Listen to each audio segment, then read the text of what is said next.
Welcome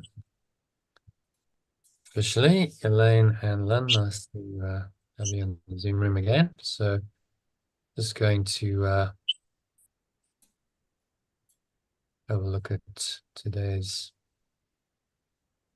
email to kick things off with the inspirational quote for the day, which is all about finding your higher purpose, which is our current theme today.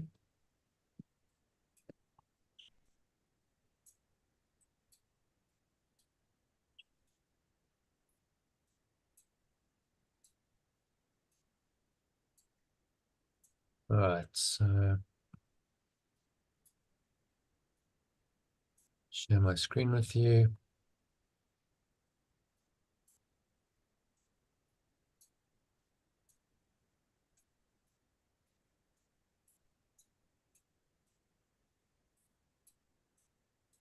All right, so if you can read that, Lynn, make it a bit bigger if you like.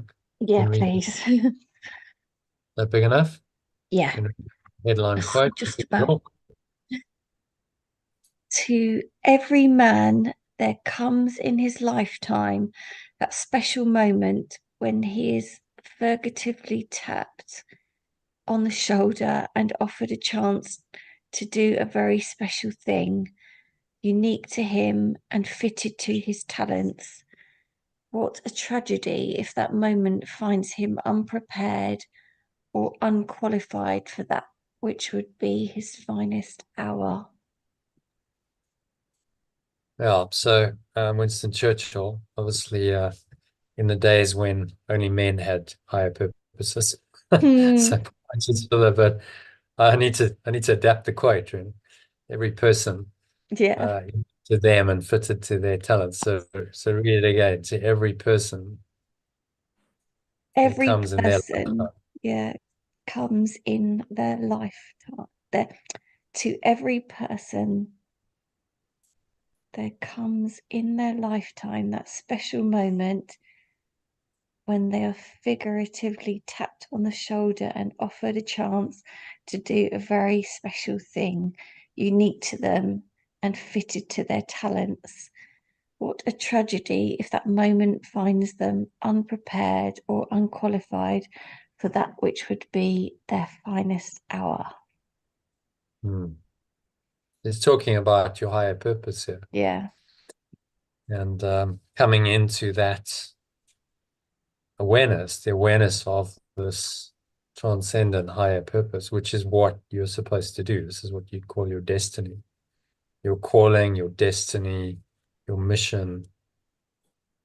We all know his story. Came into his finest hour when he was called to lead Britain and fight against Nazi Germany. It needed someone to step up and say, "Okay, I will lead the country." There were a whole lot of pacifists who were trying to negotiate with Hitler, and because they were like, well, we can never beat him. He's too strong. And it needed someone who was like, no, we will take a stand against the darkness and, galvanize people into their higher selves, that that everyone got behind that spirit that he carried, which was required at that point in history. So he's speaking obviously from his own personal experience of like, yeah, this was my call, my finest hour, and then Did saying, he well, feel everyone, yeah. unprepared? Oh, well, obviously, I'm sure he was a bit daunted, Yeah.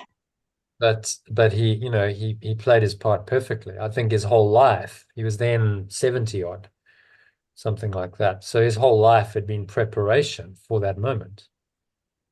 Everything He'd that he had some dodgy beliefs and other beliefs and things. Oh, and policies though. But obviously, this was the thing that he got right. Yeah, he'd had many. His career hadn't all been roses. He Mm. made some. I don't know. I haven't read his autobiography in detail, but he made a disastrous decision in World War One. He was involved in there was a a debacle called Gallipoli. Actually made a movie Oh, about it. yeah, yeah, I saw that. Very powerful movie. Mel Gibson's first movie, actually. Yeah, We did it as a film study when I was in matric, my last year of school. Just so powerful. So it was about, the absolute farce. They they were all went literally, over the top, didn't they? yeah, they just run Yeah, into machine gun fire. yeah, Let's just no hope. There's no way they could ever do more than just get shot and killed. It was like, idiots. yeah, it was just idiotic, but so just and it wasn't British troops, it was the Australians and New Zealanders who just got Yeah. slaughtered Oh, en masse. So he was involved in that. So, that wasn't exactly his moment of glory. He probably would have had to let go of the guilt of that. yeah, And then he was kind of a bit of an outcast. He was seen as a bit of a renegade and an outcast, and he had a drinking problem. And, and then, but, in that time, he was the right person to come in and go, okay, I will step up and I will carry the light in the form that it's required, which needs to be strong, it needs to be affirmative, it needs to be courageous, needs someone who was a good orator, who had a presence, and he fitted the bill. And he inspired a whole nation to fight the good fight. They had to. In that instance, what do? You can't negotiate with insanity. The Nazis were clearly insane. Just yeah, evil gone, evil and overdrive, just totally over the top, like the world hadn't seen before. So would pass. I don't think pacifism would have worked. no, it's Chamberlain, not if you what know they the wanted, history, was it? they were trying to appease Hitler. I was like, you couldn't appease him. He's a megalomaniac. He's going to take it all, and he's not going to stop. He wants everything. The darkness that he believed in was so virulent and so all-consuming that it was like and that was the one war which was a fight clearly between the dark and the light. There were two completely opposing thought systems, and they couldn't reconcile. You couldn't have, countries in a world being governed by both because they didn't reconcile at all. So he had to play his part, and so what he said, is from personal experience, saying in his case it was, a global epic event. In most people's cases it won't be, but it doesn't really matter. You're playing your part in the at-one-ment. That's what matters. As he did, he stepped up. That was his part in that one-ment at that time in history, and now is your time. And it's no less significant because the spirit doesn't care about things like history and what's globally significant and how many people know about it and does it go down in the history books. It's just it's your own experience in this world. Yeah, So clearly again talking about the hero's journey and finding what the course calls your special function. Become, yes, so this goes way back. Become was 5 years ago. Higher purpose or special function. mm. Um, and here he is, coming back to it 5 years later, titled Special Function. So this particular section talks about the Holy Spirit's reinterpretation of the specialness your ego or separate self has made up to give you a special purpose or function in its plan for your salvation or awakening.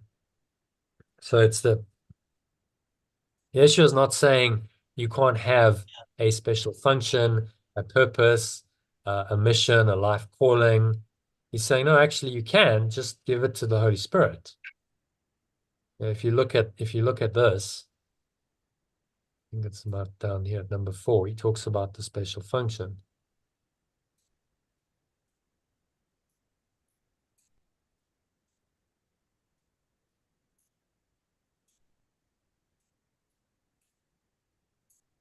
So he talks about number 4, if you want to read that, Elaine. Number 4, an alternative, such as remembrance of perfect love's kind perception of special. Such is the remembrance of perfect love's kind perception of specialness, its use of what you made to heal instead of harm. To each it gives a special function in awakening she alone can fill, apart from only her. Nor is the plan complete until she finds her special function and fulfills the part assigned to her to make herself complete within a world excuse me, where incompletion seems to rule. So what's he saying in that one?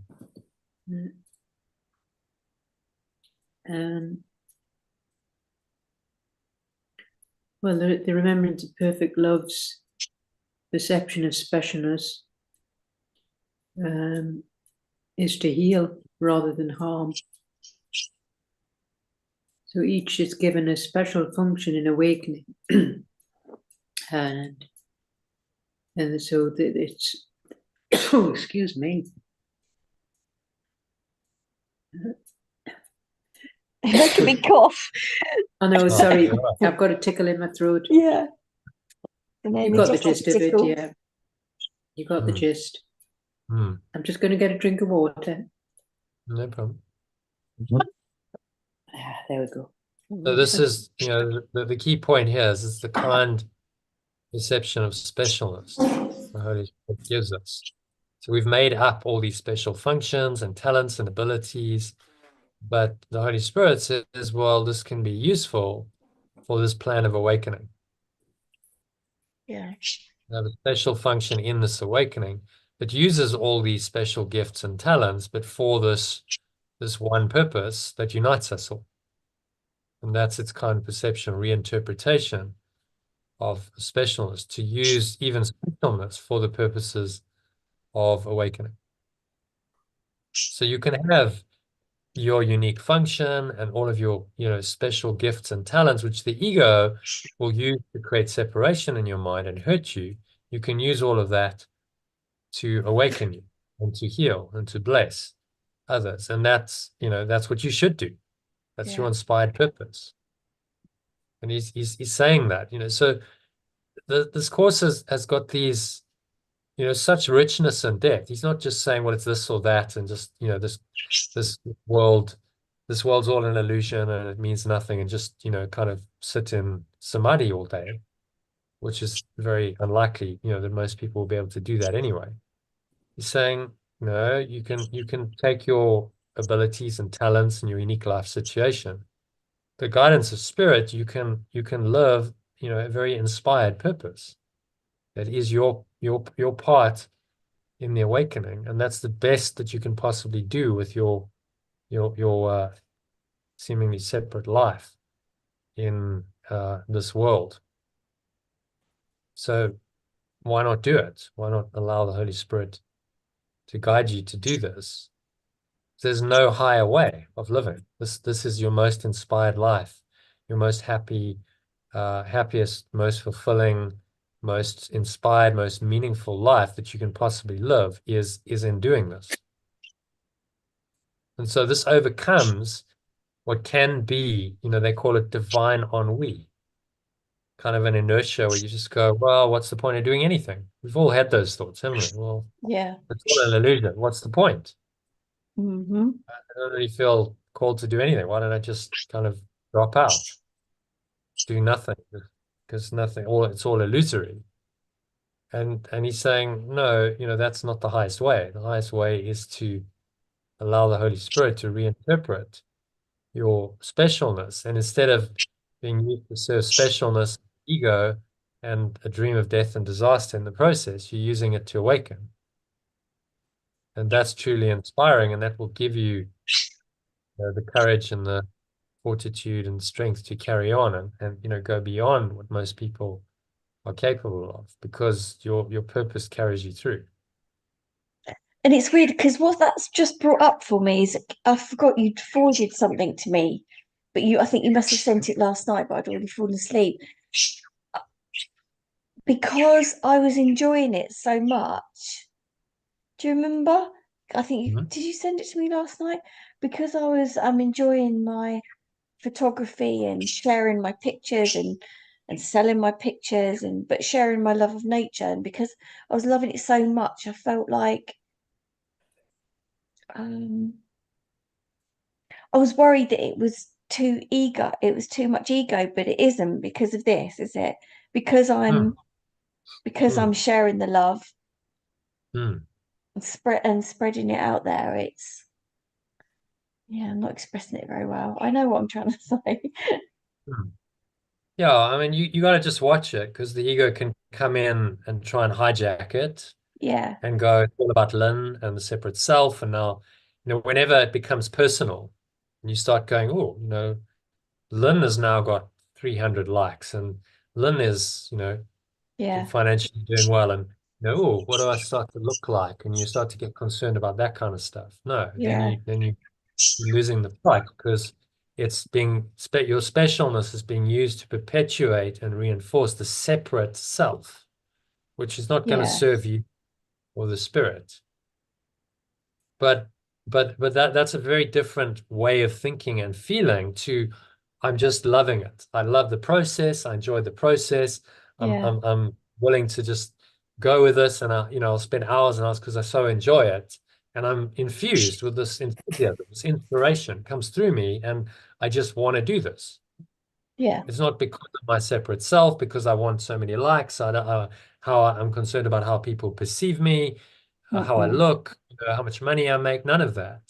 It's just because there's a genuine love for the sake of what I'm doing. I love the process. I love this feeling of the energy coming into me and flowing through me in my work, and Yeah. it's a very different quality of feeling, isn't it? Mm-hmm. Yeah. And so it's just being aware and vigilant. Okay, so how am I feeling? If that abundant, loving, joyful feeling stops, and you start getting contracted and concerned and worried, then you've gone out of the flow, haven't you? And Yeah. you now in lower order concerns, and the ego's coming in and trying to hijack it, and then it loses its joy, and you're no longer inspired. You are motivated by ego concerns. Oh, Yeah. and how many likes am I gonna get on this post? And how many sales is this gonna generate? How much money Yeah. am I gonna make this week, this month? How many followers can I, amass because I'm now some social media queen, and so on and so on. Yeah. Uh, you start losing the plot. The inspiration goes out of it. So, but I think clearly, you know enough to know the difference between Yeah. those, and Yeah. I think so. stay away from if any of those ego ideas come in, you just look at them and go, no, that's not the point. The point is to spread the love and the peace and the joy in and through this way. And if I'm not feeling that, as soon as I cut myself off from my own joy, and I'm not infusing what I do with that joy, then I'm in trouble, because the energy I'm putting into the matrix is going to be a negative one, and that's going to come back. It's so interesting because I've been dealing with someone without naming any names on here. I've been Mm. dealing with someone who's literally been messaging me saying, my Facebook page has died. No one's interacting with my posts. I'm hardly getting any likes on my pictures. And this is a person with something like 18,000 followers. Mm. And I've kept trying to say to them, just keep, because of what I do, just keep doing it. Just keep doing it. Just keep the energy going. And then I thought, it's because they're not loving it anymore. Mm. They're not loving Mm. their passion's not there for sharing it. It's just become about them. And they keep, Mm. they were saying it's devastating me. And I was like, Mm. interesting. So this is all matching up Yeah, because of the separate amazingly. self identifying that. Oh, well, no, I'm now diminished because I'm only getting so many likes, and Yeah, no one's picking up. So I take it personally. And then it's seemingly wounding my already fragile self-esteem because I'm identified with how many likes I get on Facebook and Yeah. how many sales I get and so on and so on. It's the wrong energy. Yeah. Don't keep doing the same thing because you're going to get the same result. What's needed is Yeah, okay, why am I really doing this? Yeah. I've no idea, love. You're in charge of that, love. That's what's needed. Mm-hmm. So you can learn from their experience. Yeah. Make the same mistake. It's like it's got to be about the love. Your higher purpose has got to be directing it. Otherwise, it's egoic and it's not serving at all. You're going in the wrong direction. Yeah.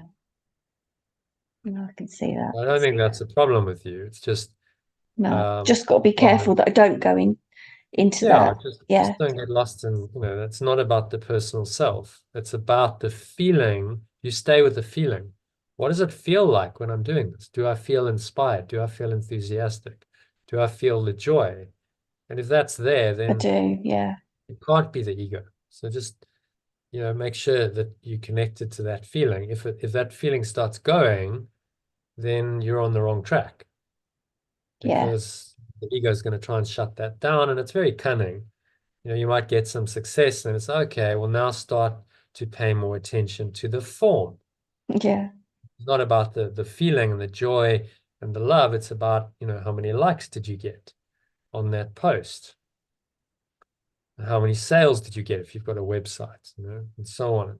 So it becomes about the form, and then that feeling of joy goes.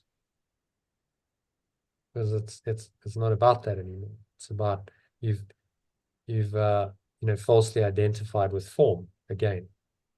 Yeah. So it's essence, always essence versus form.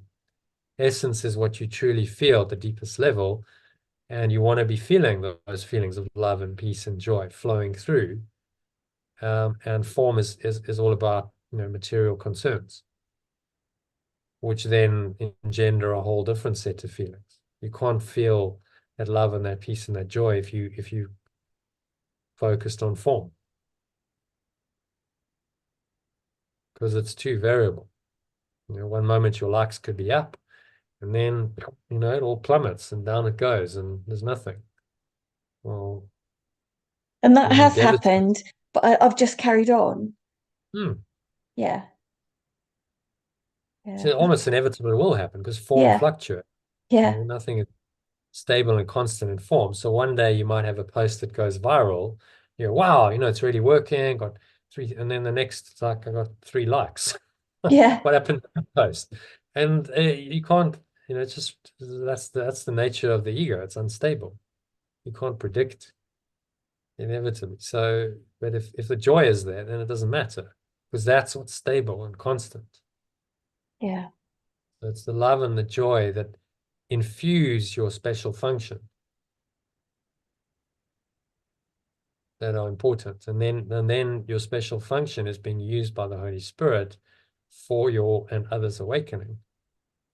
And that's how, the genius of the Holy Spirit is it reinterprets what the ego makes and uses it for the purposes of unity rather than specialness, even though that, special function is seemingly special and seemingly unique to you and could be used to separate you in your mind from others. If you don't perceive it that way, it doesn't have to. That's just what you're called to do.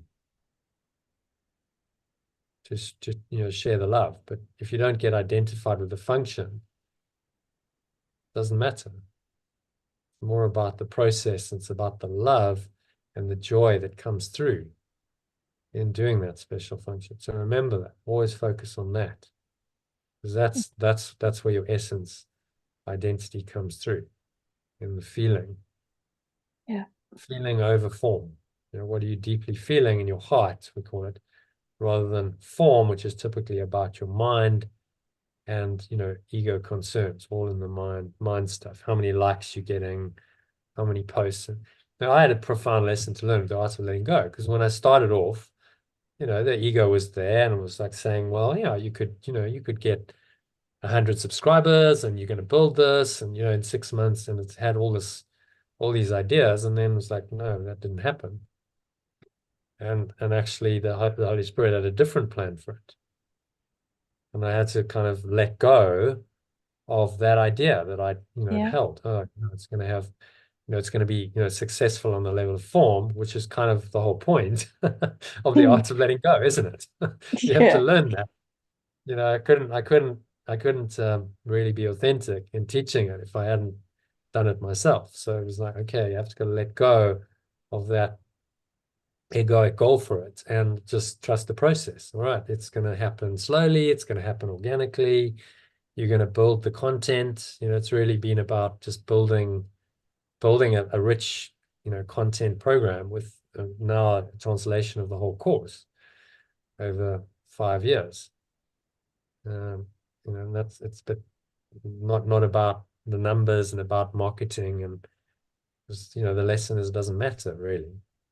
That may or may not come in future, but it's about, the foundation, the essence of it needs to be built on a solid foundation. That's what I'm trying to say.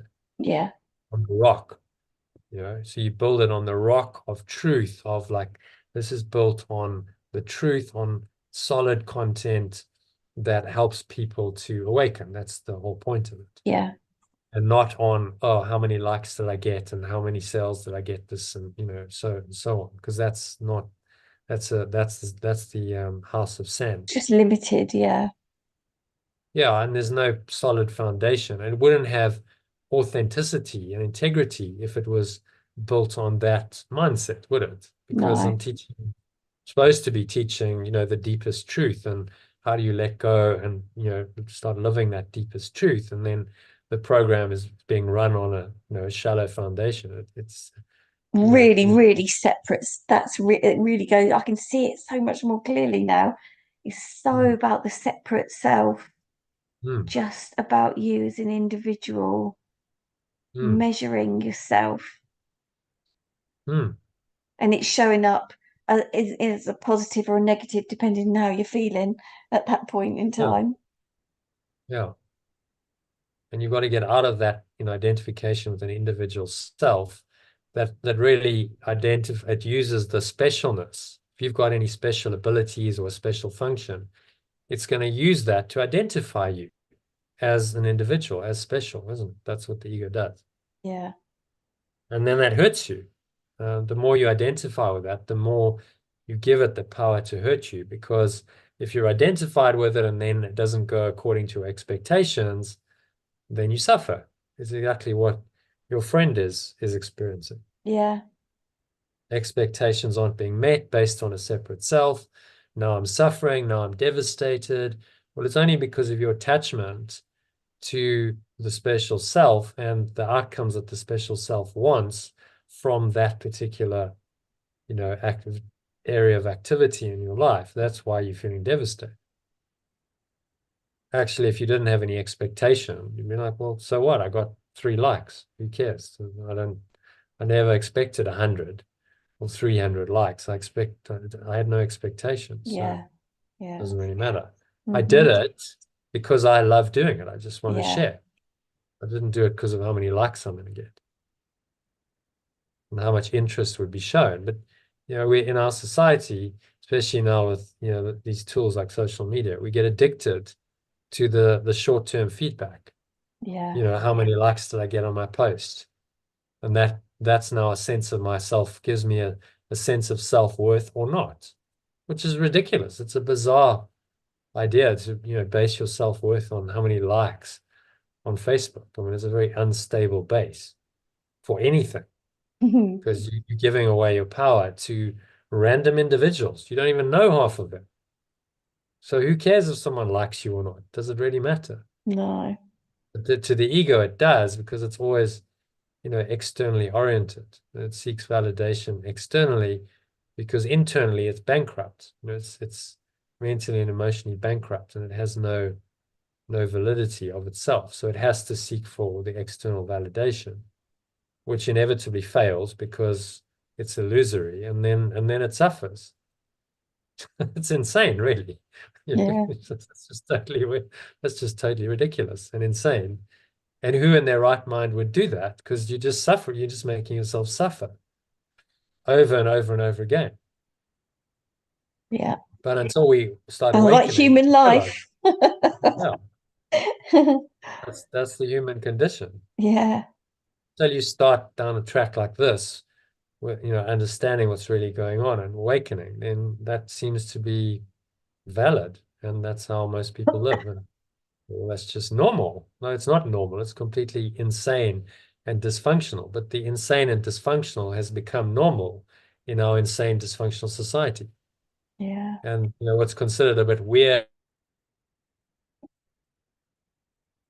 and out there is actually normal and sane. Everything's upside down in the society. But what would you expect from a thought system? It's completely upside down. But that, you see, that's what Yeshua's trying to teach us.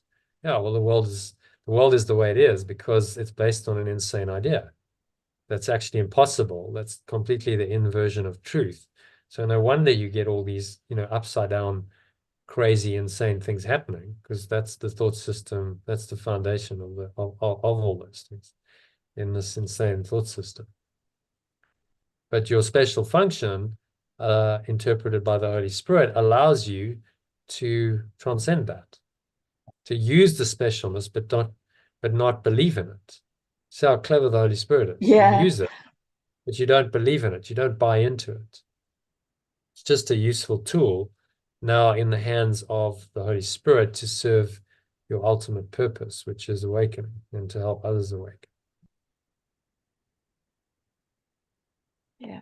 And that's what's available for anyone with a little bit of willingness to find it. You can and you will find it, and you already have yours. So a lot of people have no idea what their I special know. thing. Yeah, I No know. clue. At least It's like, okay, well, just stay true to that, be authentic to that, and allow that to guide you. Don't block it and sabotage it, and forget it. You're apt to forget it in amongst all the drama in the last 3 months and what you've been through. You forget it, don't you? Start Yeah. forgetting. Yeah. It's Completely. clouded over. Well, not completely, just Not completely, but enough to it's cause a bit clouded of over and you chaos. start forgetting. And then that's another connection to spirit that the ego's just tried to cover over and divorce Yeah. you from. So that you just get caught up in the dark chaos of the ego, and there doesn't seem to be a way out. Yeah. Gets a bit messy. Yeah. So this is the Holy Spirit's reinterpretation of the specialness your ego separate self has made up to give you a special purpose or function in its plan for your salvation or awakening, and the awakening of every mind, which is the true or higher purpose of your life, what Yeshua calls the one-ment. Think of, the likes of a Yeshua. I mean, he's our teacher, so he's a good example. The Buddha, any great spiritual teacher, they played their part. That was their special function, but they did it without the ego. They weren't attached to their special identity. They did it because they were serving God. They were surrendering to the divine, and their life became so great because of that, the level of their surrender. We've heard of, you think so, someone's life, and someone like Yeshua, just a remarkable life. We still talk about him. We still reference him. He's very current in so many people's lives, and he lived 2,000 years ago. Like most people even, the so-called famous people of that time, the kings and queens and Roman emperors, and no one remembers them because they didn't stand for anything. They were just illusory characters. But the deeper, the more profoundly you stand for the truth and that you live that truth in your life, the more of an impact you make. And their legacy is what it is because of that, because they did that. So yes, you're saying to us, well, you can do that too. No, it wasn't anything special. In fact, he says very clearly in the Bible, you'll do these things that I've done and even greater things. Just, listen to the same voice, be guided by the same spirit as I was, and, it will do these things through you. And whether people remember you in 2,000 years or not, that really doesn't matter. That's just by the by. It's like your experience right now. Are you in love and peace and joy, and are you extending that in and through your life? That's the question. And that's your special function. So yeah, if you would like to, there's quite a good session, if I recall, on that. If you want to listen and go more into this. And then there's a bonus recorded session where we talked about some of these difficulties, trying to work out, this lady was trying to work out what she should do with her ego in charge, getting nowhere except exhausted, helping her resolve a difficult situation. Then I said to her, well, how did it feel? And she said, well, this very calm, quiet voice in the middle of the night told her just to do nothing after she felt the guidance. Just do nothing, just let it go. This is the voice for God or the Holy Spirit. So it had such an obviously different quality from the voice of the ego that had been running amok in her mind all night. So the ego's, going and going, and there's never, you notice with the ego, it's lots of thought, much ado about nothing, as Shakespeare titled one of his plays. Lots of thought, but it's really achieving nothing. You just spin around in circles. And the more you think about it, the more confused you get, and you just go round and around in circles. And it's very disturbing to your peace. It And doesn't using seem to so be, much energy. yeah, mental and emotional energy. And there's no resolution. The more you think that way, the more confused you get. And this, calm, quiet, still voice that cuts through that just says, no, be still, be calm. Let all this go and find the stillness and the calmness and the silence in which the spirit exists. And in that is your answer. It's going to be okay because that presence is there. And then what comes is often an inspired thought. Remember, the Holy Spirit can use thought, but it's now inspired. It's a different kind of thought. So part of this included this because the important thing is to know the difference between these voices.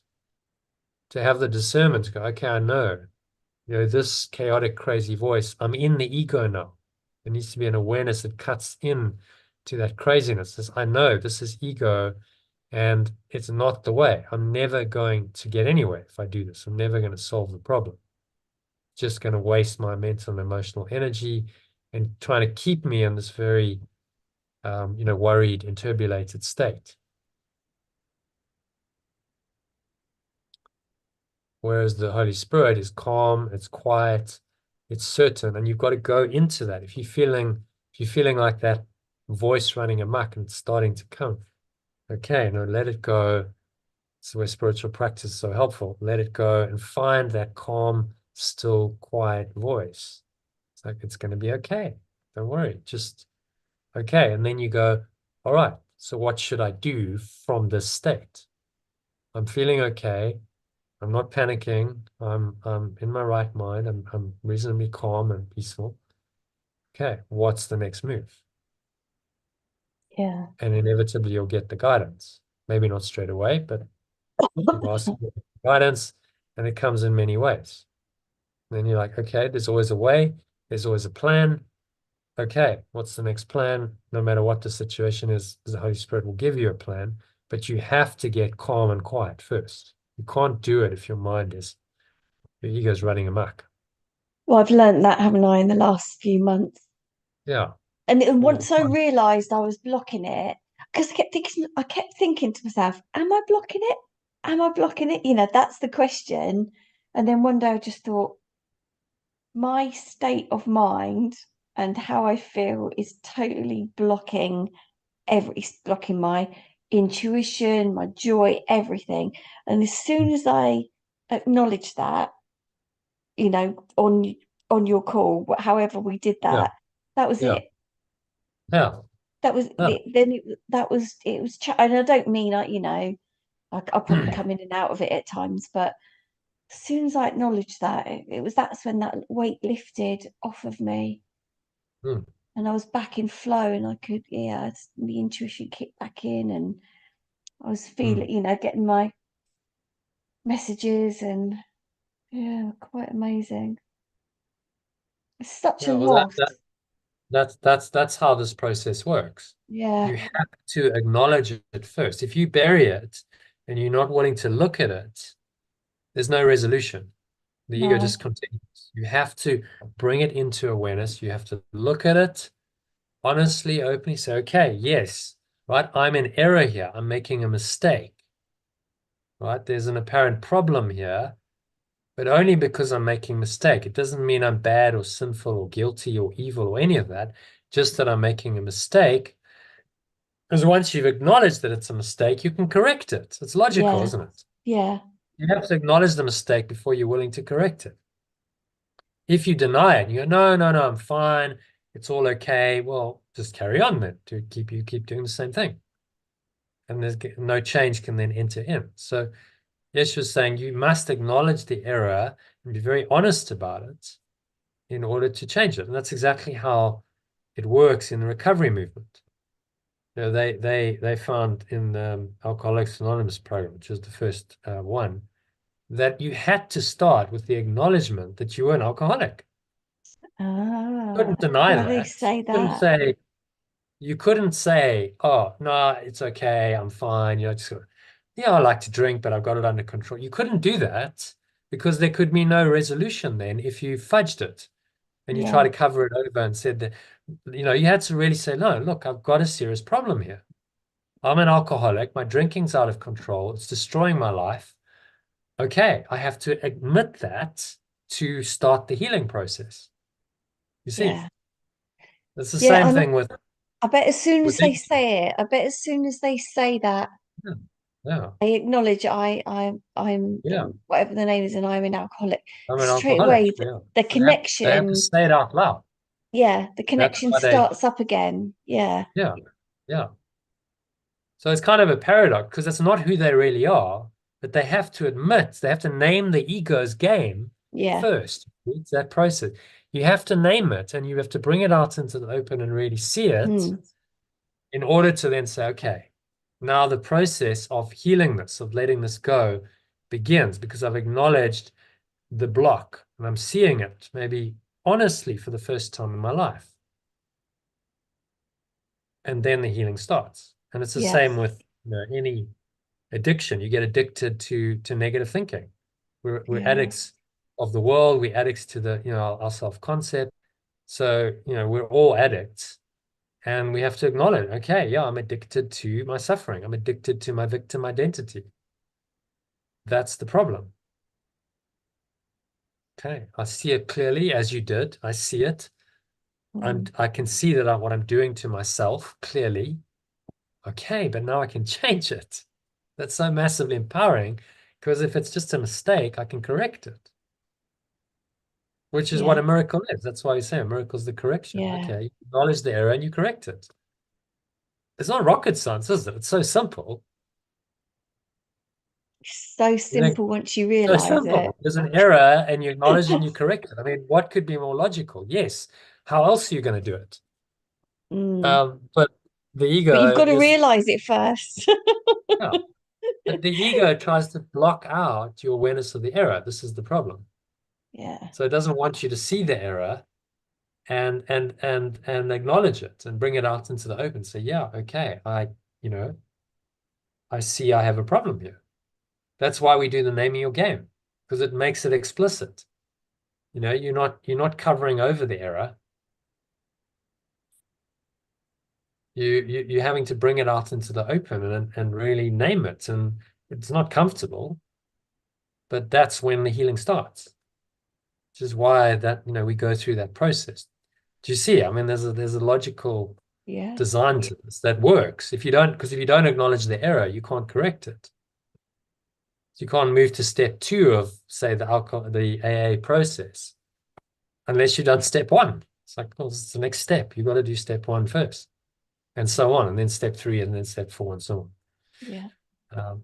So it's exactly the same. And there's only really two steps, the two major steps. I've got to acknowledge the problem. Yes, I'm an ego. I'm addicted to my self-concept, and I'm addicted to the world as a result. And this is how it plays out for me. And I see the dynamic from this higher perspective. And then you can say, okay, but it's just a mistake. The higher self says that's just an error. You're making a mistake. But it's not a sin. You're not guilty. Just a mistake that you can correct, change your mind. Yeah. Okay, I'm so simple. This course is so simple. That's why it says No. this course is very, very simple. It's a very simple course. But it's the Uh, acknowledging and the realizing that's the harder bit. yeah, because we're in denial. Because the ego's got us in denial. No, no, I'm fine. I'm fine in my separate self. I'm okay. Thanks. I'm good. Thanks. Yeah. Really? Are you sure you're good? Really? Okay. Good luck with that. If you think you're good in the ego, because it's not going to be good for you can be absolutely 100% sure that a thought system based on sin and guilt and fear and attack and death is not going to be good for very long, is it? It's not going to No. last. So whatever you think is good in the ego, it's gonna turn, and it won't always be good, and you will then encounter the inevitable suffering. And it's only usually when you suffer enough. Okay, Yeah. I can't, my tolerance for pain, as he says, may be high, but it's not unlimited. When you suffer enough, then you go, okay, you know, I'm Yeah. done. When you've Yeah. suffered enough, I've had enough. I've had enough. Okay, enough. Enough's enough. I need to make a change, and I have to realize that only I can make that change. I can't expect the world to change or anyone else to change. I have to change. Again, it's not rocket science, surely obvious. Yes, you have to change, but all of this, it means you've got to undo the ego's thought system because the ego is blocking all of it out and trying to tell you that the change has to come from anyone but you. How insane is that? No, the world must change. This person must change. My partner must change. My children must change. The world must change. The government must change. No, no, obviously that's not going to work. Surely. You have to change your own mind. So, this stuff should be common sense. But in an insane world, it's not common sense, is it? In this, it's kind of considered like really enlightened and wow, this is all like deeply profound spiritual stuff. Actually, it's just common sense. So everyone should really know and understand this because it's just completely logical and it's the only thing that's logically going to work.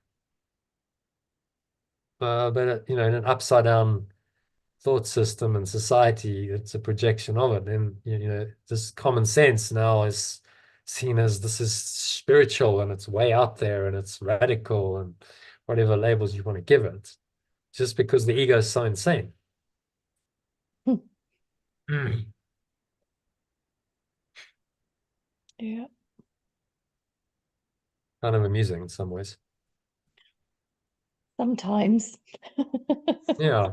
Well, Not always. you can see when you're in it, but if you can look on the ego, with this awareness, it's kind of funny. You just go, that's Yeah. just completely crazy. Sometimes I can see Laughable. chaotic times happening all around me, and I think this is so crazy Mm, that I can, and then I can laugh about it as long as I don't mm, go into the fear or anything. mm. Yeah. Yeah.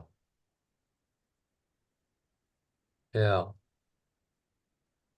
No, you just got to, stay in, things test you, no Yeah. doubt, but you stay like, okay, I can just still have that sense of detachment and just look at it all and go, it's just a game. Yeah. The ego playing its games, but I don't get sucked in to that game. I can look at it, from a perspective Yeah, then it's and know that, easy. like, okay, yeah, Yeah. then it's like, well, all right, I'm not really the character. I'm not really that personally attached to it. Okay, so let's just ask for guidance. There's always a way. Ask for guidance, listen, and there's always There's always another way. Doors open where doors close before other doors open, and things flow forward. And you start learning the more you do that, okay, whatever happens, you can flow with it. There's always going to be a way. So, become very resilient. The more you do this, the more difficulty you face, and you do it successfully with the guidance of the Holy Spirit, you go, well, I can rely on this all the time. Doesn't matter what situation I'm in, this voice will never let me down. Yeah. And a couple of other little bits that came up in the session, which I'll mention. So this lady initially listened to the Holy Spirit. Told her that she should just help her friend who needed her help and not worry about this lazy son's behavior. So she was going to give her friend a lift to her property. She was renovating for her son, who couldn't be bothered to get out of bed early enough to take her there himself, even though it's his property. So she's going, okay, well, I want to judge the son, but it's fine. I'll just do it out of a sense of, just want to help my friend. But then she couldn't help but complain to a friend about the lazy son when she picked her up. So, remember, the ego is always complaint. Whenever you're complaining, you're in the ego, for sure. The spirit doesn't complain. The spirit might take action, do something about it, but it's not going to complain. So, okay, well, whatever I can do, I'll do. That means stating affirmatively what needs to change to someone, fine, but it's not a complaint. It's like, okay, well, I suggest, but the ego just, oh no, and on it goes, complaining, and actually often doesn't even want the situation to be resolved. It just complains because it makes it separate, and it gives it a grievance, so it energizes the separate self. But she acknowledged it and said, okay, well, I saw how, on the one hand, the Holy Spirit did inspire me, but then I allowed the ego to come back in and sabotage that. And then that sort of led us into a chat about the difference between wanting justice and choosing forgiveness. And just before the session, in a TV program, I caught a glimpse of, just before the session, this woman who was the sort of evil villain of the piece, had said to the priest who was ministering to her as she was dying that she wanted justice rather than forgiveness. I thought that was so interesting. Yeah. He said, you need to forgive. She said, no. Even though in a dying breath, I want justice rather than forgiveness. And I just thought, wow, like that's just so symptomatic of the ego. I'd rather be right than happy, is what she's saying. Yeah. Prefer you be right. Yeah, you can have justice all you like and hold your grievance and go, this person is wrong and I'm right. And you can do that all you like, but you're not going to be happy. I've been through some of this myself recently. Yeah. There you got, the two. There's Mr. Ego, Donald Trump. Got to be right. Everything's about my way or the highway. There he is. You can just see ego pointing. Yeah. But where's the happiness? Is there happiness? Is there love? Is there joy there? No, not really. No. Buried deep underneath all that. But the ego's shell is so developed in his case that the light is well buried underneath that.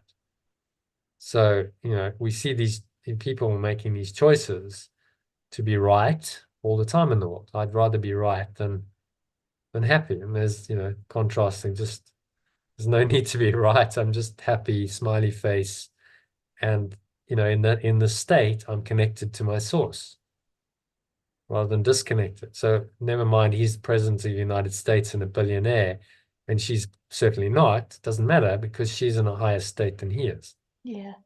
It doesn't matter what the ego says about that, because the ego's all of its status is illusory. So you're a billionaire and you're a president, but you don't know who you are, and you're not happy, and you don't spread love and light in the world. So what's the point of any of it? Yeah. And on some level, he knows there is no point, but his ego won't accept that. So then it has to try and make that story work. Oh, well, now you've been president once, you've got to go and run again and become president again, because what else is there to do? Couldn't just retire and be happy. You've got to go and, make the point that you're the great I am who's going to be the president again, and go on this whole, mission. I mean, the amount of energy and effort that goes into these ego pursuits is extraordinary. For what purpose? What are you actually trying to achieve? Just to be the great Donald Trump. Hmm. Is there a sense of a higher mission or calling or purpose coming through? No, there isn't, is there? And so that's a poor leader. The great leaders have, like a Churchill, there was a higher purpose. There was a deeper meaning. And he was the catalyst. He was the carrier of that. It wasn't really about Churchill. And he knew that. It was about, bringing the spirit through as it was needed in that time. And that's then that we call that person a great leader, or greatness. But if you're just about your separate self and your ego, there's no greatness in that. And it's whatever fame you had will be short-lived. You'll probably go down as, one of the worst presidents of the United States ever. And yet they didn't go into any wars when he was president. That's true. Yeah, but That's pretty special when you look at well, when you look at maybe all the that was other just ones. an accident. You don't know why that happened. Maybe it was just an accident of. So I don't know. He says he doesn't want wars, does he? He doesn't want people being killed and stuff. If you hear him talking, he says lots of things like that. He's not a he is very egotistical, obviously, but yeah, he's not into wars and masses being killed for nothing. Well, there's no one is completely, in the dark. As I said, How is he worse than Biden? Biden's got dementia, can't speak, can't finish his sentences, has done so many wars. He's got a corrupt son who's you can't make this stuff up, can you? I mean, and these no, are our it's leaders. ridiculous. Oh dear, he's so much worse. You got to look at, yeah, but look at the choices. Okay, so it's going to be Biden or this guy. I mean, my goodness, I know. out of all the people in the US, couldn't they find two better candidates? Like, surely there's someone with a bit more, like, about them. Like Marianne, but it's a pity Marianne Williamson is running, but she won't get the Democratic nomination. No. No way. Biden is the incumbent president. There's no way. So it's kind of a token, trying to bring some light into the darkness.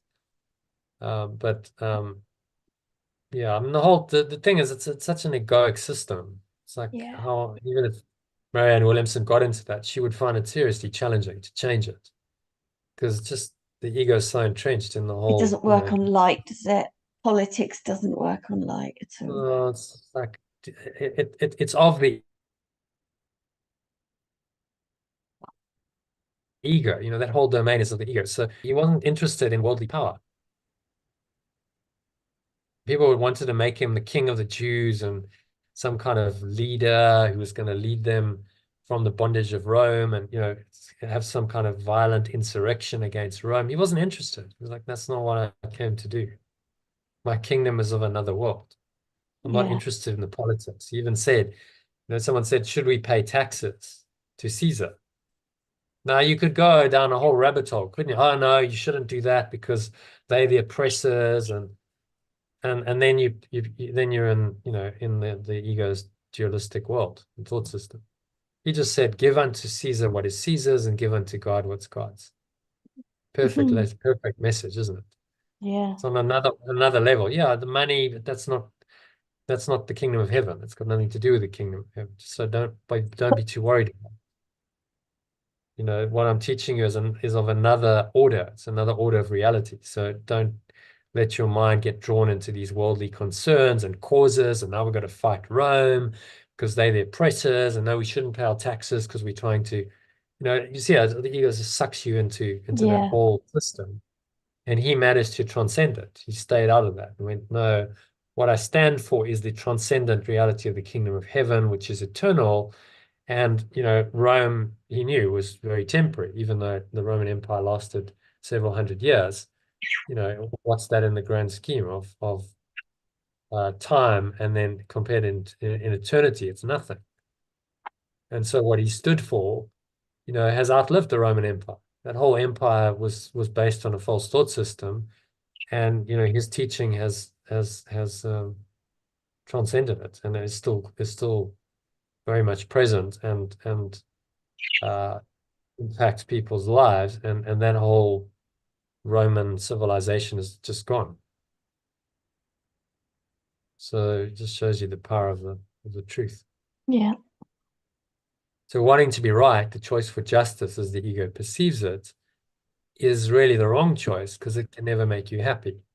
Whereas the choice to forgive rather than judge and hold a grievance in any situation will inevitably lead you to happiness. As a later lesson in the workbook clarifies, forgiveness is the key to happiness. So it's just a very bad choice, if you're going to choose the ego and justice. So, his story illustrates quite well the split. The Holy Spirit was there, but then the ego came in and she vacillated. You take one step forward, you take one step back. Elaine, we've talked about this. And then you expect to make real progress towards an destination. Obviously, if you keep taking one step forward, one step back, you're not going anywhere.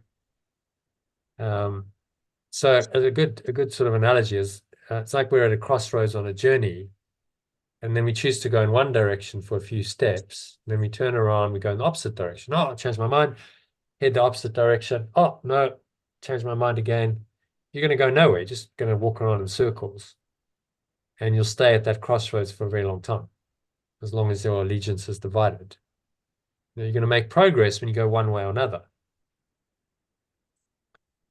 Even if you go the ego's way, you're going a way, and you'll just get lost and confused, and the darkness and the pain and suffering will get so intense that eventually you'll realize it was the wrong way and you'll turn around. At least it was better than remaining confused, Yeah. So once you're moving on your journey, you can learn. So, and what he's asking us for is a clear-cut, undivided allegiance. Okay, that's the Spirit, and only the Spirit, and only this thought system of the Holy Spirit is going to be my guide. And I'm not going to entertain the ego again. Obviously, the ego will have ideas about that. It's going to come up. But when it comes up, you can let it go. You don't have to listen to it. Again, that's all he's asking us to do. Just be very vigilant and aware of this ego mindset. And only when we make clear, consistent choices guided by the Holy Spirit do we start making real spiritual progress. And then genuine happiness, this state of fulfilling flow, sense of higher purpose, which we've talked about tonight, well-being, true success, it's all possible.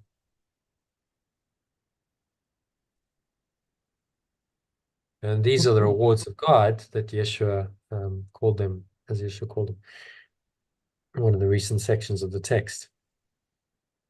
We read the profound benefits that make the self-discipline required to apply his teachings to your life hugely worthwhile. This is what you're shooting for, a life of genuine happiness, of fulfilling flow, so you're able to act and operate at a much higher level than you were previously, in a state of joy and happiness and flow, and life flows forward even through the challenges. You're able to maintain the state. And that, if you can do this, wouldn't you agree that that's true success? Yeah, of If you can course. live this life, that's what success really means. It doesn't really matter what you're achieving on the level of form, whether hundreds of people are liking your posts or one or two. It doesn't really matter, as No. long as that's your experience of life. I've definitely had times where, when things are going wrong, I've been able to say, it's okay, or seemingly wrong, it's okay, I know it'll pass and the next thing will come.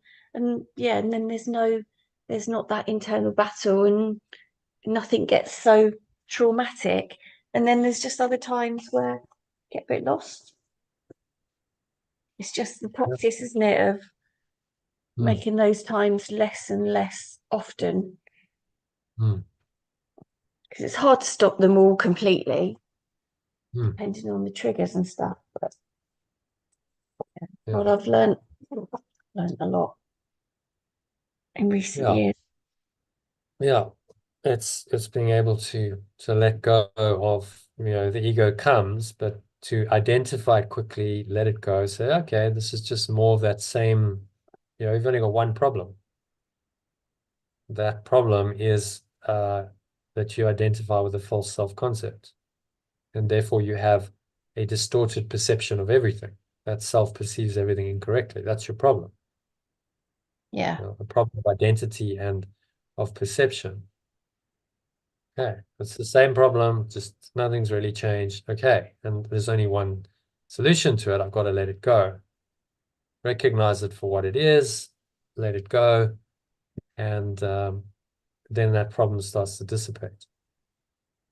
But if I deny I have a problem, then there can be no healing, right? And so most people in the world go, oh, I'm okay, I got a few challenges, but I'm kind of okay, and life's all right, and I don't really have a problem. No, they have a fundamental problem that they believe in a false self-concept, and their entire perception is distorted as a result.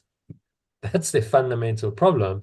But until you acknowledge it, you can't resolve it, can you? You Can't just carry adjust on it. that No. way.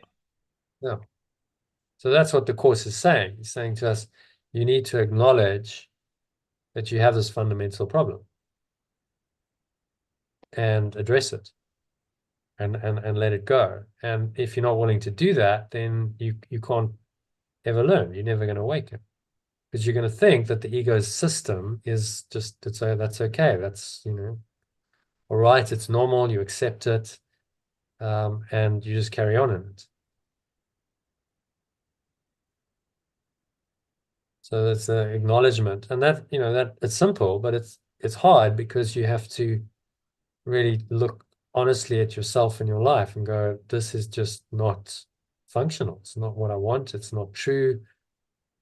And if you, depending on how old you are, especially as you get older, it's like, well, what have I made of my life? It's all just a mess.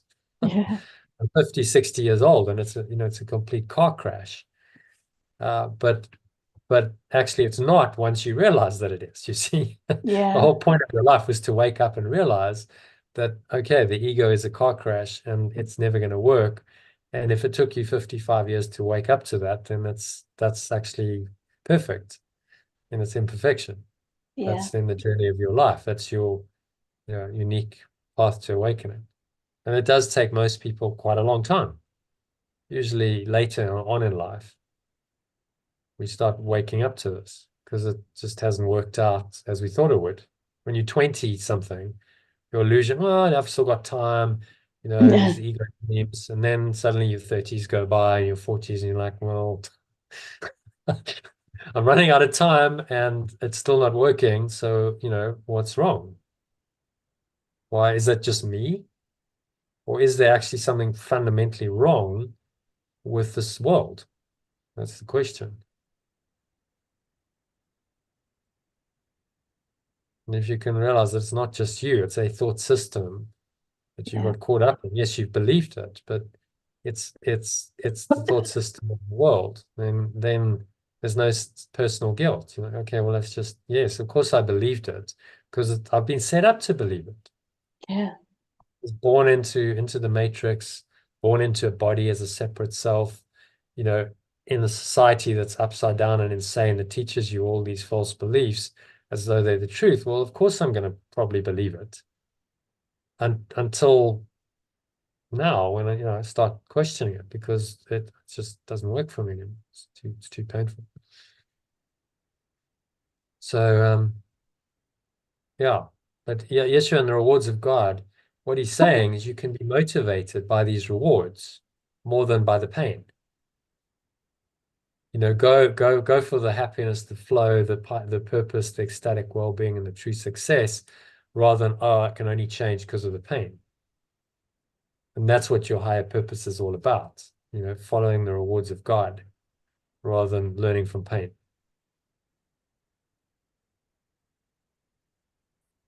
And then read the first 4 paragraphs from section 7 of chapter 17, titled The Call for Faith. I highlighted one line from the section as my key takeaway from it.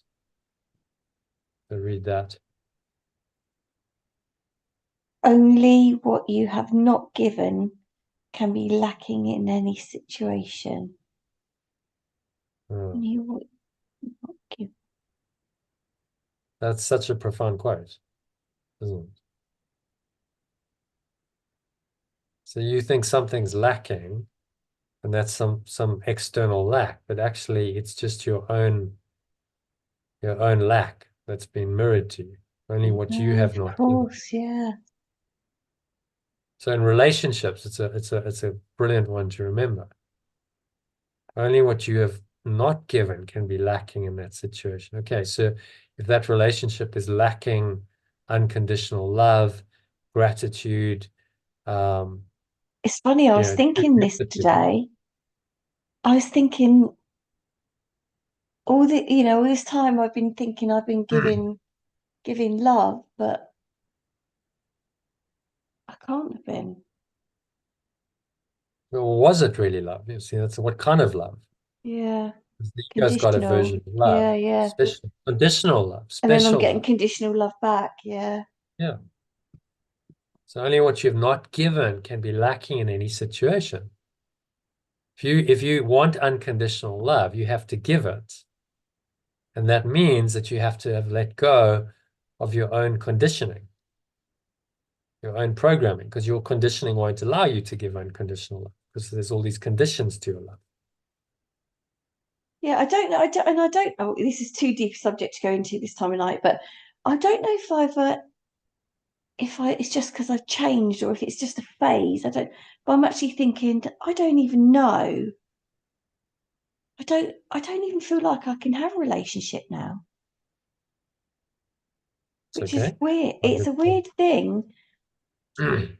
I've seen others that just made me think, oh no, Mm. I can't do it. Can't Mm. do it. I can't do all that compromising and stuff. I can't. Mm. I haven't Mm. got it in me. Mm. It's weird. Yeah. Well, you can't do another egoic relationship. I think that's No, what I you're saying. can't. Yeah, because you've done it a number of times and it doesn't Yeah. work, and it's a Yeah. massive distraction and a lot of pain and suffering. But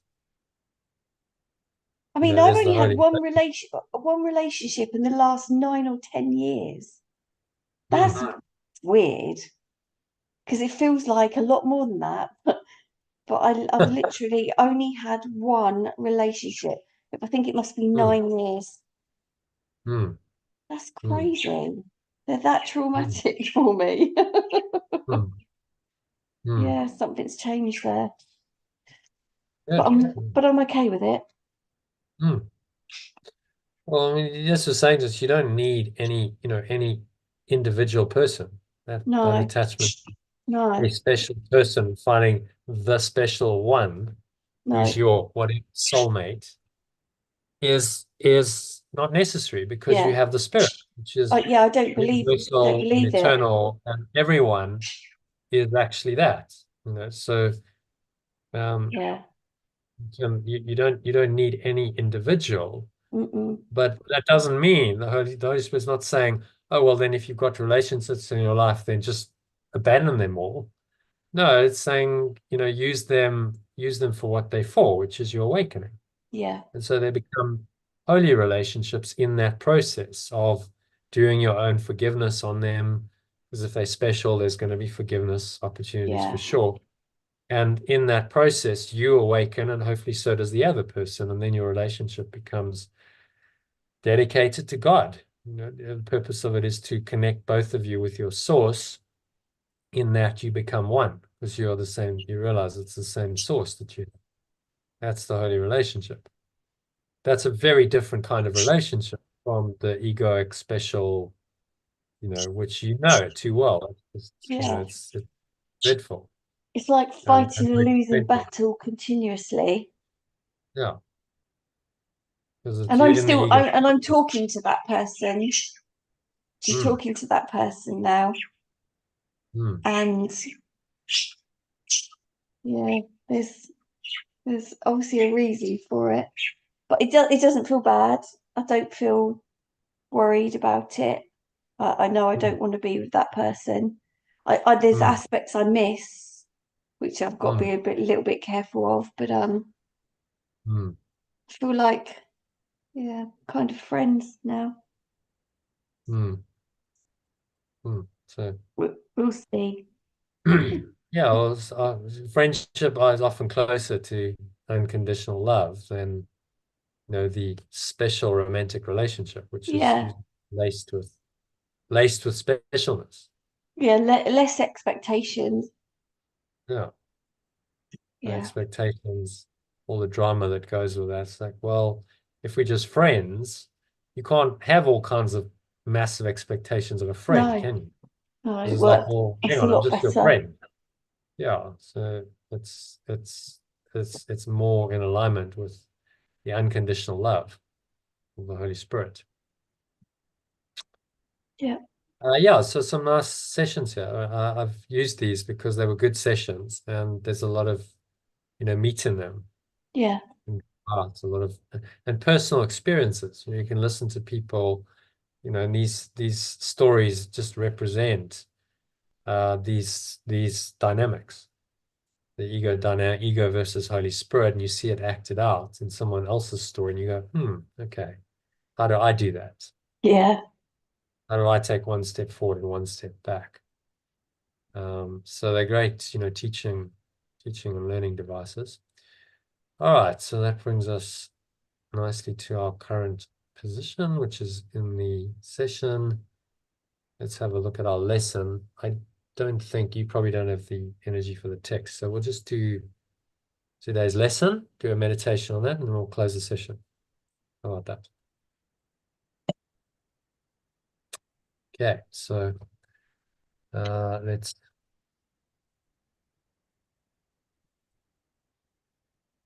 recording.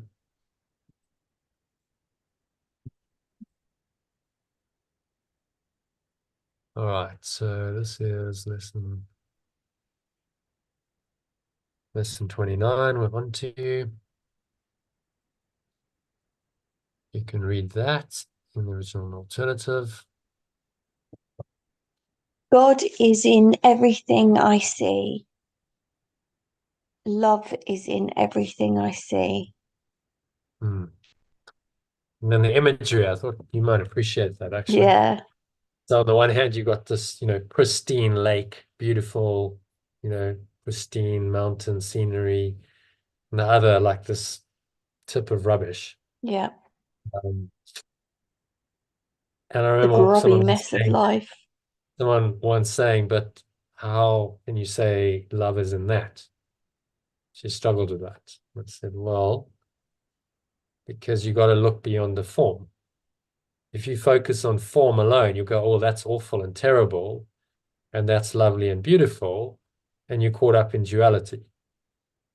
This is a statement that's taking us beyond the form and saying that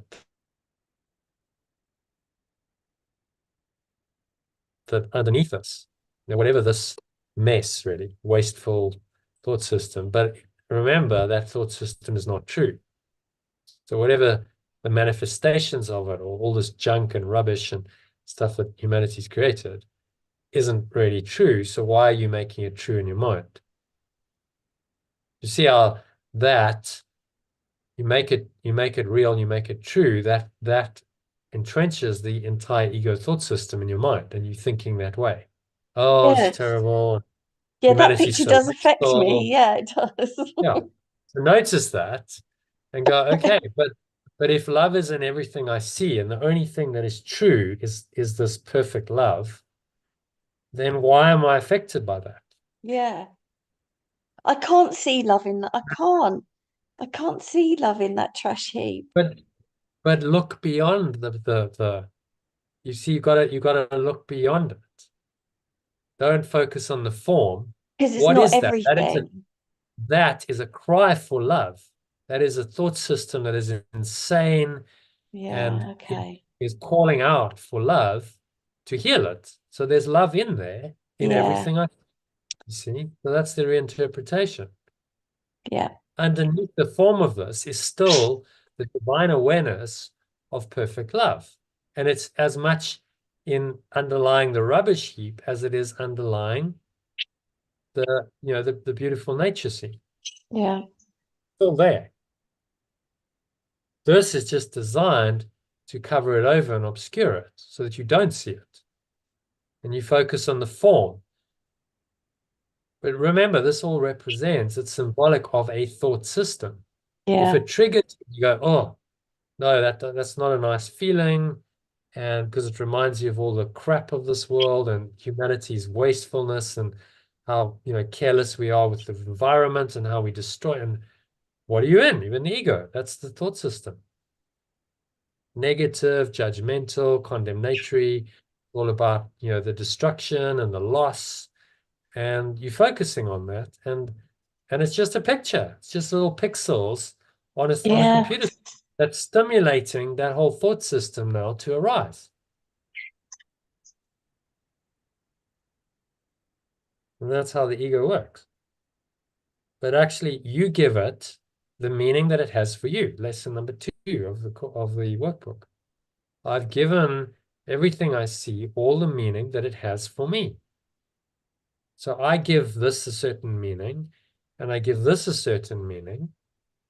And now apparently they're different meanings because that's what the ego is telling me. So I have a split mind. This is awful and terrible. Reminds me of all the horrors and awfulness and corruption of the world. And this is beautiful and lovely and reminds me of the truth. But I'm caught in duality because both of these seemingly exist in this world. The only way out of that duality is to say love is in everything I see, without exception.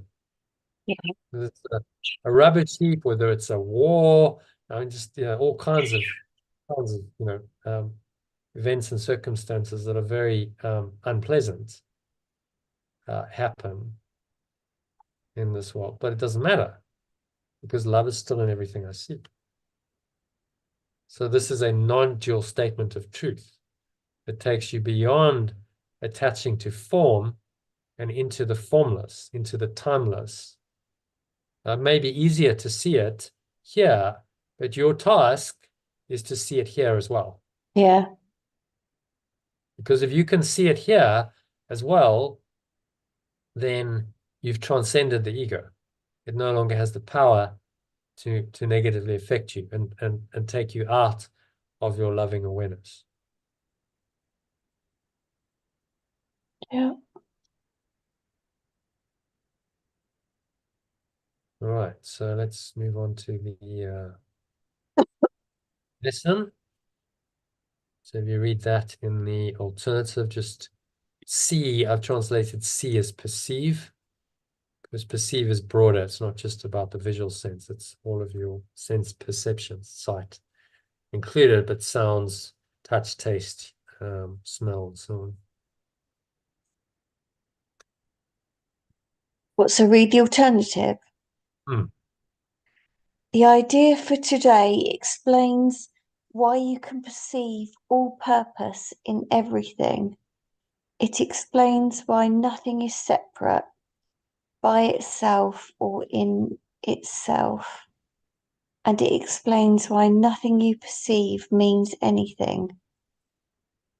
In fact, it explains every idea we have used thus far and all subsequent ones as well. Today's idea is the whole basis for vision. Mm.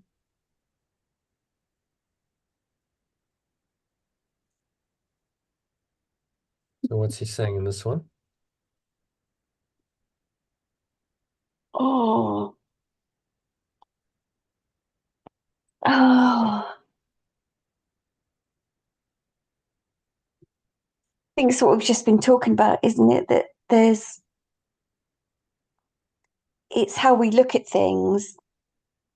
It's literally how we perceive things.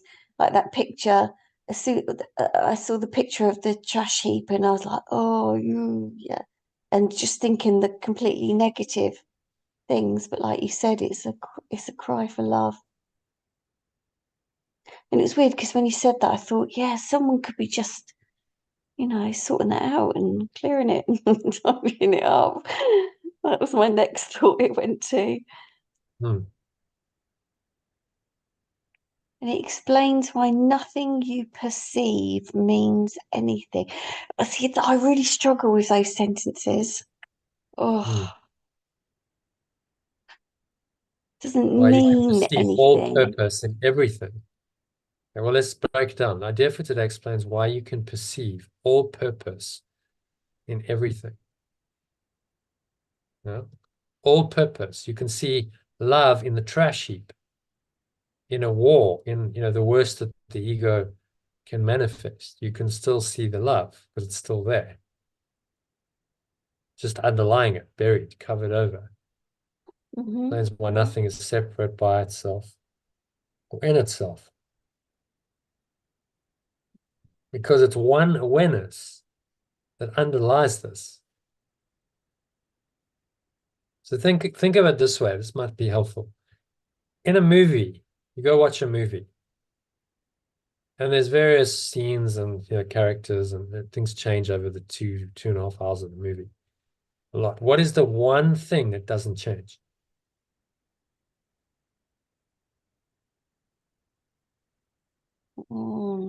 I don't know. Good question.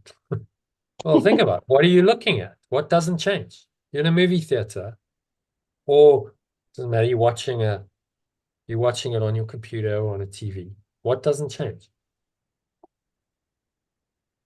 The screen you're watching it on? The screen, exactly. There Mm. you go. What doesn't change? The So screen. that's your perception. The But our screen is the perception change. foundation. Yeah, perception is related to all the images. The images come and go, they're changing all the time. There's various characters and scenes, as Shakespeare says, they have their entrances and their exits. One person in their time may play many parts. That's all changeable. Nothing stays the same. In fact, the whole point of a movie is it's changing all the time. That's Yeah. otherwise it would be boring to watch. Yeah, it's an unfolding story. The thing that doesn't change is the screen. And when the movie's over, the screen remains as it was before. Oh, yeah. Yeah. So, similarly in life, there's the movie of this world going on, a projection of the mind, all these images projected out, and all these characters moving around on the screen of time and space. Yeah, so there's a 4-dimensional screen onto which this is projected by the mind. That's the 3 dimensions of space, and then time, which means that this happens linearly in sequence. Otherwise, the images wouldn't make any sense. If they're all jumbled together simultaneously, you couldn't make sense of it, or the ego couldn't make sense of it. So it has to be, 4-dimensional screen. But what doesn't change is the foundation, right? The awareness that underlies all of that does not change. There is an awareness that is always aware, no matter what is happening on the screen, no matter what images come and go, the screen or the awareness onto which it's projected remains the same. Mm. And that's why love is in everything I see. You see that? But you can't get caught up in the images because the images are illusory. The images are just, think of a movie. There's no substance to the images, right? It's patterns of light, pixels being projected onto a screen that come and go, and they shift and they change moment by moment, instantaneously. Every second, every nanosecond, they change it, aren't they? That's what makes the movie up. But the screen doesn't change at all.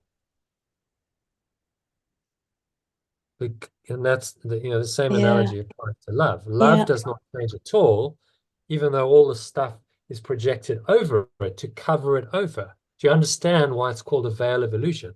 Yeah. Because those images Because are it's just designed to covering it cover over, the and screen. yeah. Yes.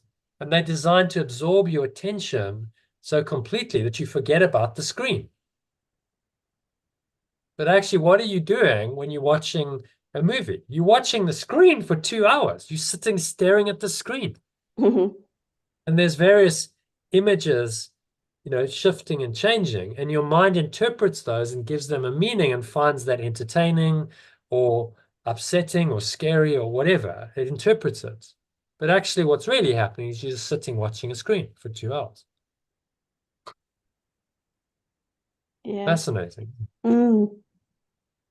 So that's why it's a veil of illusion, because it's the images that are projected onto that screen of awareness that make up the illusion, and they veil the truth. That screen is now veiled, covered over by the images. And then the mind attaches to the images and gives those reality and makes its whole story of a separate self out of those images. And that's the veil of illusion. From the separate self, the false idea, we've projected the images, which convince us that the separate self that projected them is real, and we get caught up in that. And then we suffer over and over and over again because it's not pleasant. Many of these images are not nice. And even the ones that are nice will change. That lake's not going to stay the same forever. It's going to change. Mm. And then we go, oh, it's terrible. It's all changing. And what was once beautiful is now ruined. Oh, it's terrible. Mm. Yeah, but that's the nature of the imagery. It changes all the time. Yeah. You can't expect it to stay the same. It's impermanent by nature. So why are you attaching to what's impermanent by nature and trying to make it permanent? Because the ego is trying to make itself eternal. And it can't. You see what it's trying to do? It's trying to find some kind of reality which is based on what's eternal and permanent in the dream that is by definition impermanent and not eternal. It's so strong though, isn't it? It's got so much power. You could easily think that you're never going to get away from that mindset. No, you could. And the ego, of course, wants you to think that. Yeah. It's stronger and deeper than any of those images is the screen. It's there. Without the screen, there would be nothing. You could have no movie if there weren't a screen of awareness onto which it could be projected. Yeah. And there was no perceiver. Now there's an awareness that's able to now perceive it. Well, where does that awareness come from? That awareness that's perceiving the images is the same as the screen. Do you see that? Say that again. The awareness. So you are now perceiving the images, but the awareness that perceives them, the true awareness, is the same awareness as the screen that's been covered over by the images. Yeah. They are one Yeah. awareness. Yeah. And so the merging of the Father and the Son, or the source and its extension, is when you, as the awareness that's seemingly separated and has believed in this dream and all these illusions and the separate character and got completely consumed in that, withdraw from that and say, okay, I can look at all of that and see the images for what they are and understand that I am the love that is in everything I perceive. I am the love that is the screen of fundamental awareness that is being covered over by these images. And that awareness is the same as my awareness. So I am the screen that's been covered over. Yeah. You get it? I Yeah. am, because separate self that's covered it over. Now you've identified with the false self. that's covered, that's projected all this and has believed in this veil of illusion. Can you see why the separate self and the illusion of these images are one and the same thing? They are totally connected and united in their purpose of the delusion, of keeping you in the delusion of the separate self and this construct. Can you see that? Yeah. But what underlies it, the screen, is eternal, and that is your own awareness. And the merging of the Father and the Son, or the source and its extension, is simply realizing that you are that awareness. That doesn't change. Yeah. You Yeah. are the screen that's been covered over by the images, but nevertheless, you still are that. Because the screen hasn't gone anywhere. And there would be no images without the screen. There would be no movie without the screen, would there? But No. that's in the background, not the foreground. So what you've got to do is you've got to start pushing the imagery to the background Yeah. and bring the screen to the foreground. Yeah, you reverse it. Yeah. So you And bring that's the what the letting truth. go process does. Yeah. It says, okay, I'm not going to focus on the images and on giving the images a meaning. I'm going to let those go by recognizing their unreality. None of them are real, whether it's a beautiful lake or a sea of rubbish. It's all unreal. So they go into the background of my perception. And what comes to the foreground then is the screen. Love isn't everything I see. And you bring it up, you bring it into awareness. And then it's beautiful. Then the world, no matter what you're seeing, is the same. Love isn't everything I see. So I'm not affected by what imagery is being shown to me because I recognize that all is illusory.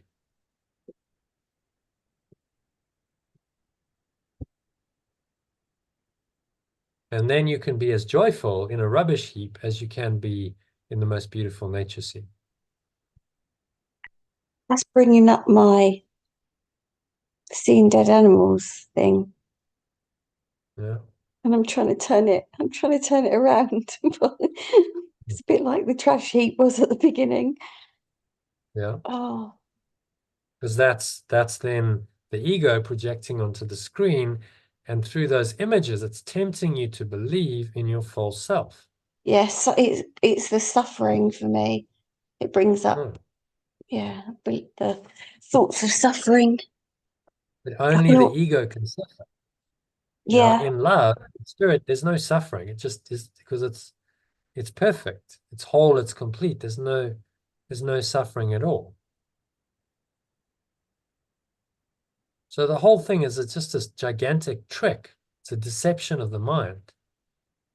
And when I had my kind of mystic revelatory experience after 9 days of meditating on this Vipassana retreat, it was so clear to me. Afterwards, I had this like massive download. It was like, yes,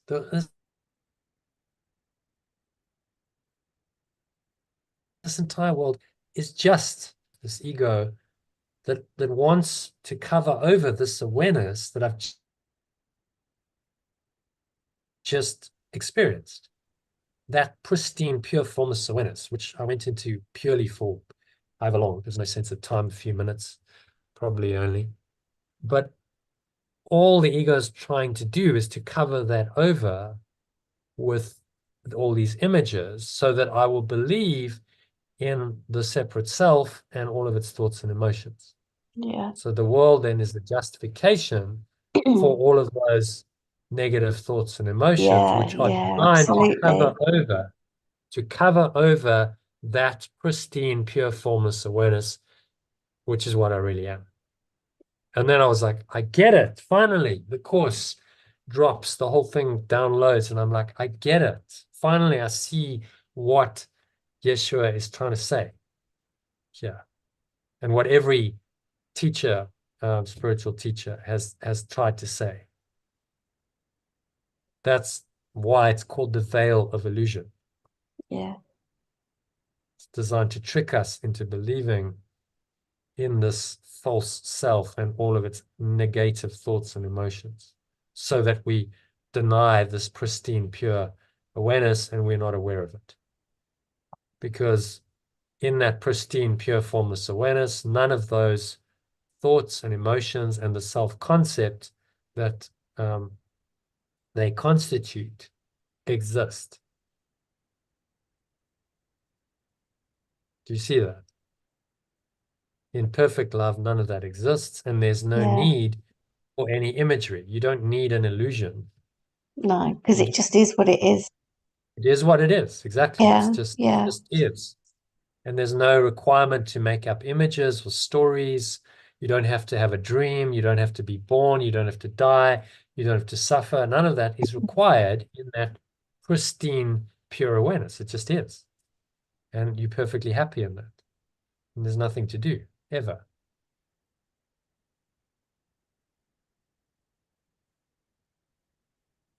Is it making a bit more sense now? It is. Every now and again, I'm still getting an ego thought pop up, and that says, "Nah, that's too much. That's too much," But yeah, I can see. Yeah. It's actually quite simple, Yeah, but it it's is. so radically profound what he's saying that our ego just can't accept it. The ego will never accept it. It's like, no, can't be that. That can't be the truth. How can everything here be an illusion? How can this all be a dream? It's going to tell you it's real. It's going to tell you try and find some kind of peace and love and joy and pleasure in the good stuff. But how do you deal with the negative then? And it doesn't have an answer to it. It's the "it never happened" that just triggers living hell out of me. It No, never. well, think of a movie. Again, let's go back to the movie analogy. Yeah, Think of a movie. I know. So It's the part of the the veil. screen is there. The imagery projects on the screen for 2 hours. This whole thing happens. People watch it, and then everyone leaves, and the screen goes back to how it was. And And it's the not there theater's anymore. empty. It's not there anymore. Uh, So did it ever happen? no, see, I understand all that imagery totally, Hmm. but there's that. Yeah, it's like it very much feels like it happened. But it happened in the dream, right? The movie happened within the construct of, of that movie.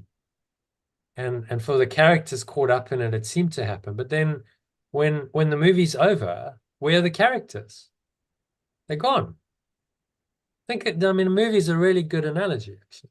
Yeah, I know. I So totally that's all 2 hour movie totally matching up. Yeah, that is all will matching just up. evaporate, and the whole story disappears once the movie's over, and none of it was ever real. It was just a movie. It was just a story. That's now, once the movie is not being played and it's not in anyone's mind, where's the movie? It's nowhere. Where are the characters in the movie? They were illusory. They never existed. They were made up.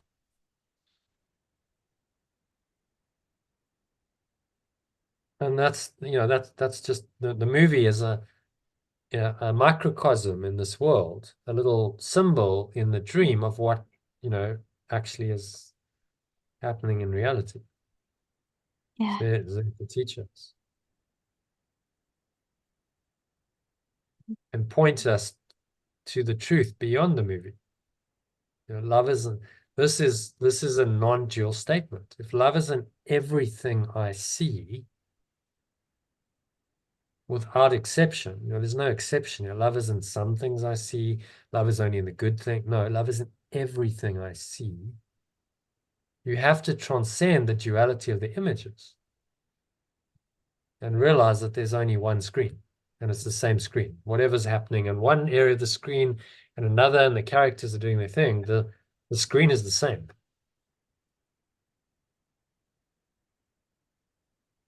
And that's what he's asking us to become aware of in this lesson and in the whole course. yeah. Explains why nothing you perceive means anything. Because it's just images on a screen. They don't mean anything. They only mean what you make them mean. If you want to give them a meaning, your mind can do that. But that meaning is not reality. That's just your own interpreted reality. You see, and that's how we've constructed this so-called reality of this world. Our mind just gives it a meaning, assigns that meaning to it, and then goes from there and says, okay, well, that's the meaning I've given it, so that must be true. That's why it says, in fact, it explains every idea we've used thus far and all subsequent ones as well. So, okay, it's a pretty major idea. Today's idea is the whole basis for vision. Because vision sees love in everything. It sees the screen rather than the images that cover over the screen. And then he actually says, read number 2, he's saying this idea can be difficult to grasp. Yeah.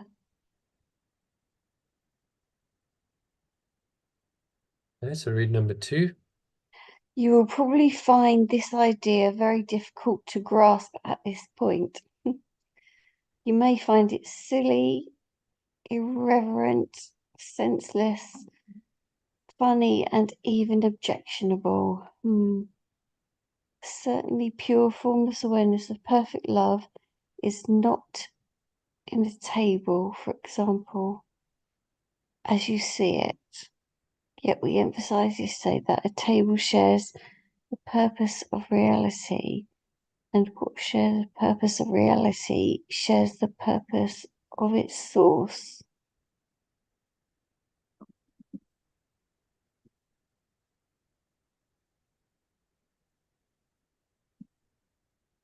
Okay, so what's he saying in that one?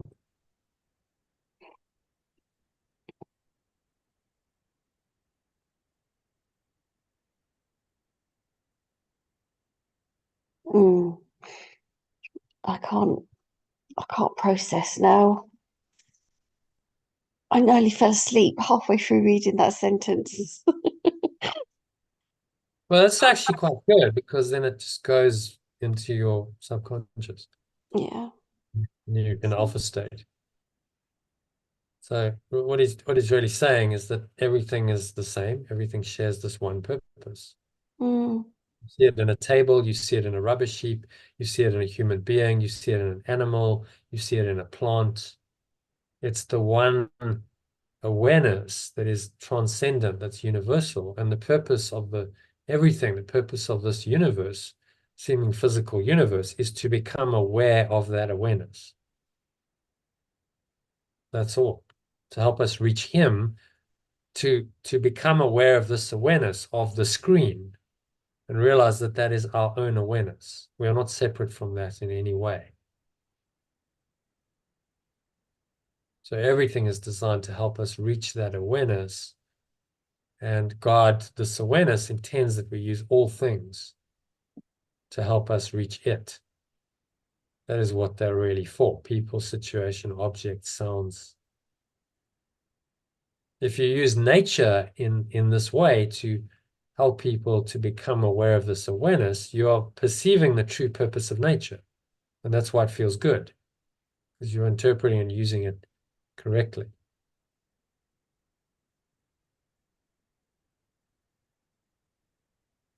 Yeah, so number 3, try then Today to begin to learn how to perceive all things with love, appreciation, and open-mindedness.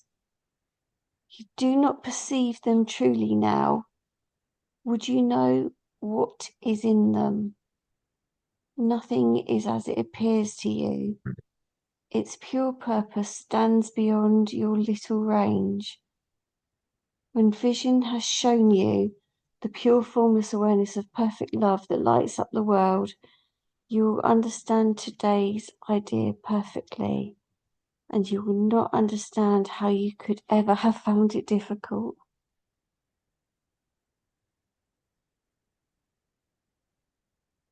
because if you're in the illusion, you don't see this, then you're confused.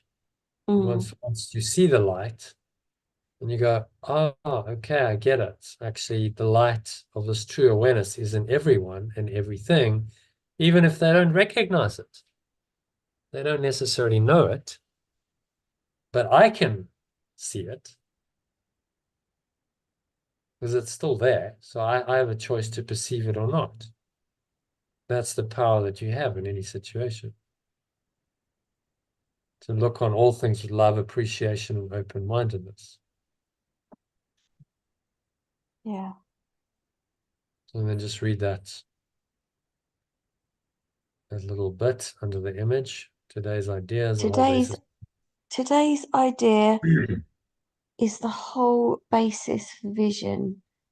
When vision has shown you the holiness that lights up the world, you will understand today's idea perfectly, and you will not understand how you could ever have found it difficult.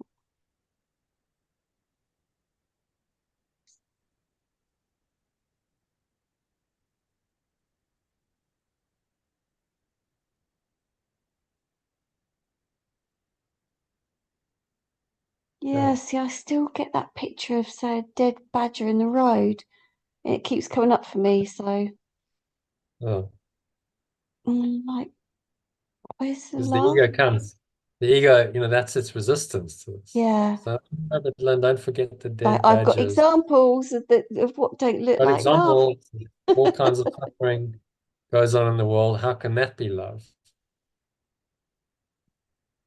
Well, it can't be love. Death is not love. Suffering and death are not love. But the only way out of that metaphysical bind is to say that they're not real.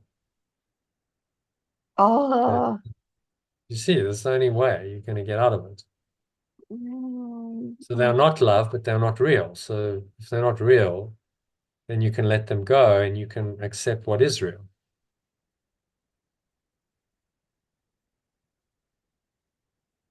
So then my little kingfishers or my foxes, they're not real either.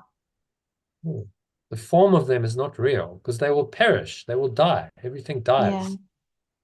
The kingfisher, the fox, they will at some die of old age or something will eat them. But the essence, the life essence that you see in them is the same life essence in you, is the screen, is the loving awareness that this lesson is pointing to. Yeah. Okay. To see that, what the kingfisher represents, if you allow it to, is that life essence in a pure form.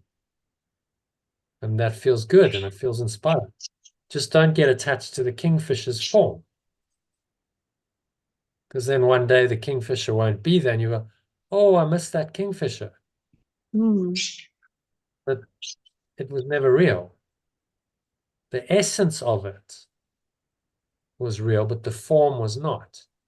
This is so weird because, again, this is a thing that's happened today. Oh, weird. What's happened to me? Well, just that I went out and really, really wanted to see some wildlife because in Leyland I was seeing so much wildlife, and then I've come to a different place and there's a lot less here. And I know I was very aware of it. I was like, I've got like craving. I'm craving seeing some wildlife, so I know that's not quite right. And because I thought to myself, because one day I might not be able to see any for a long time, and then that's just crazy because that could mean that I could make myself unhappy just because I'm not seeing it, and that's madness. And that's the problem with attaching to form. Yeah. If you form the meaning that you do, then it has the power to hurt you. You are then setting yourself up for that suffering, even though it's unintentional. That's why we say, you've got to let go of all of your attachments. Because any expectation, craving, as the Buddha called it, exactly that, will make you suffer. Because when the craving's not met, then you suffer. Yes. Very, very, very As true. good, yeah. When you go, well, craving wildlife, what's wrong with that? But it's the same as craving a cigarette or a drug. Diet Coke. It's the same, yeah, or Diet Coke or whatever. It's the same thing. Yeah. in the moment of craving, you don't feel complete. You don't feel whole. You're covering over your light, your true You're looking for awareness. something to fill a gap. Yeah. Yeah, 100%. I see And that so clearly. even if it works and you get the crave, oh, I saw some wildlife. Okay, so I got my Yeah. little fix that I wanted. It doesn't solve the problem, because the problem is No. your craving. And you will crave it again and again and again. Yeah. And so you'll you'll be feeling incomplete. Mm. Whereas if you go out into nature and you go, well, I'm just happy as I am. I don't need to see anything. I can just walk around and enjoy the walk. And if I see something that's fine, great, I can appreciate and enjoy it, but I've got no expectation. Yeah. That's the spiritually correct way to do Yeah. it. And you won't suffer. You just enjoy your walk, whether you see anything or not. Yeah. Yeah, I had some discomfort going on today, but I guess So work on a lot came up the as a, discomfort. Next time it comes up, yeah. you go, no, I don't need this. If I don't see wildlife, so what? Does that change my true awareness one iota? No, it doesn't. That's the whole No. point. Mm. Who you really are is not affected by there being wildlife or not wildlife on a walk. You can't be diminished by not seeing wildlife and increased by seeing wildlife, because you are eternal and unchangeable. Yeah. There are times I go out where it doesn't enter my head, but today I was really strongly aware of it. No,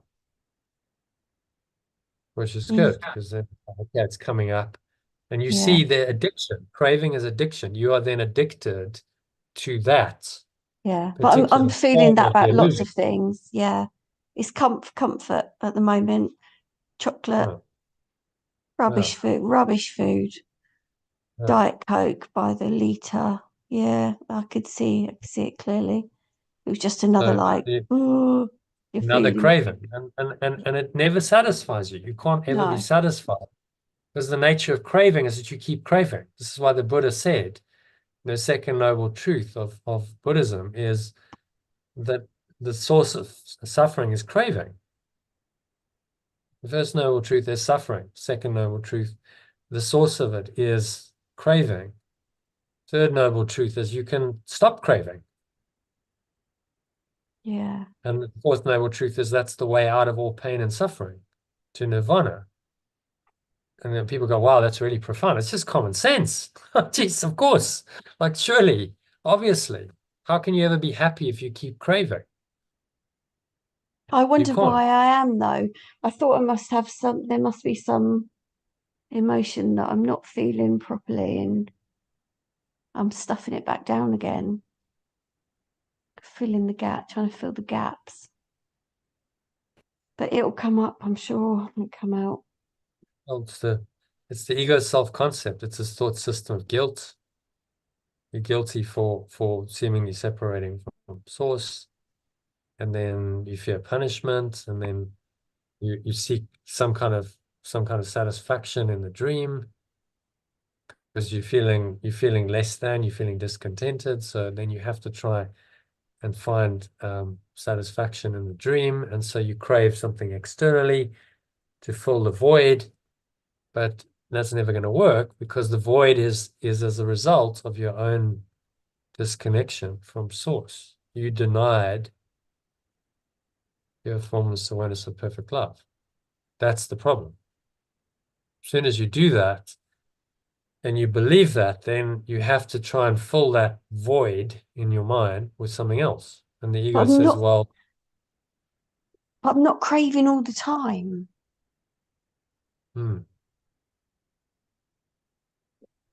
yeah, so it comes up from time to time, Mm. but it's symptomatic of that. Craving is a symptom of the guilt of the separate self, Yeah. which believes Okay. in separate identity, the guilt and the sin and the fear, Yeah. and so on, because you wouldn't crave if you were whole and complete and perfect. Yeah, Pure formless awareness of very perfect love, clearly.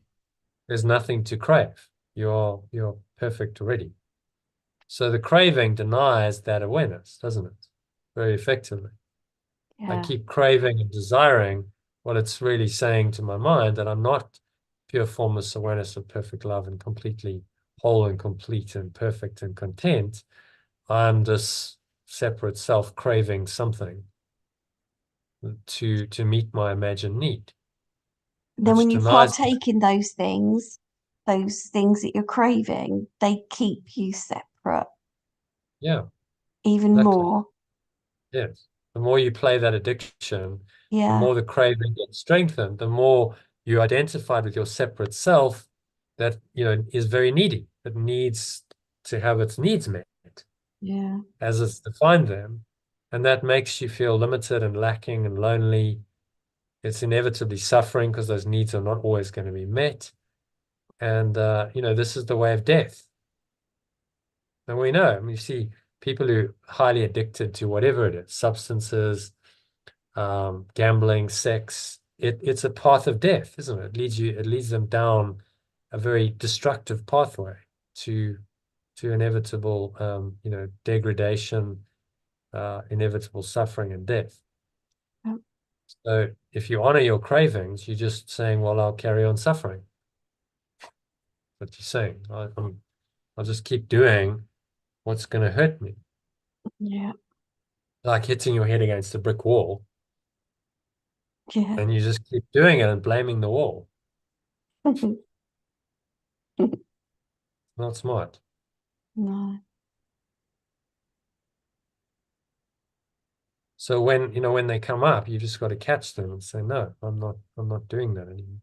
I know enough. I can let them go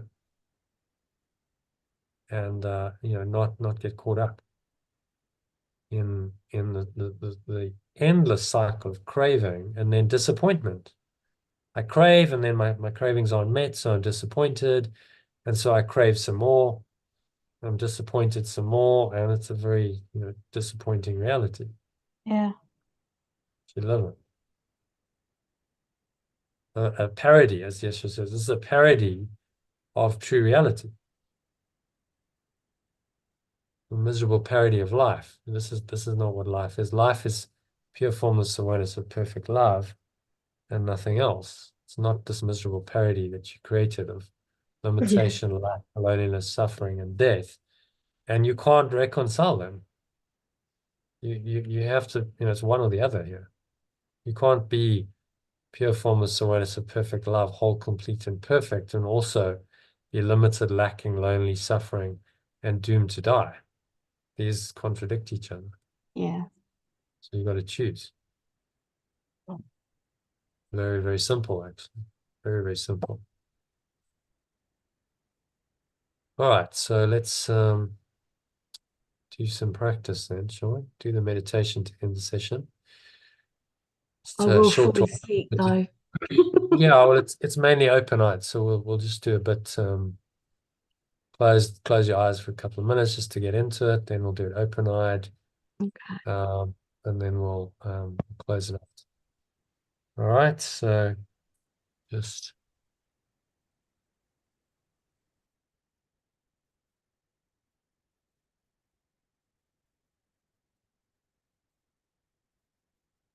making yourself comfortable. So in your favorite meditation posture, feet shoulder width apart, your back straight. Cup your hands on your lap, close your eyes,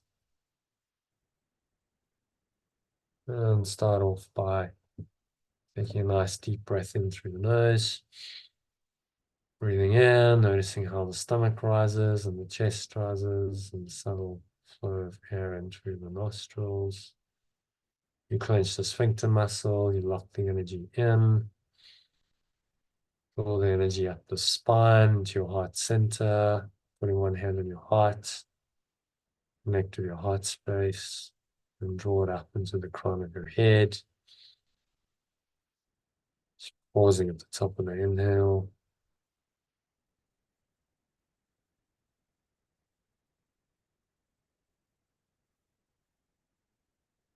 Scan your mind.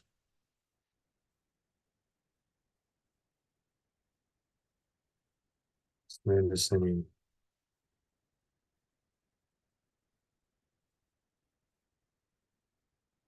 thoughts, emotions, cravings, anything like that going on.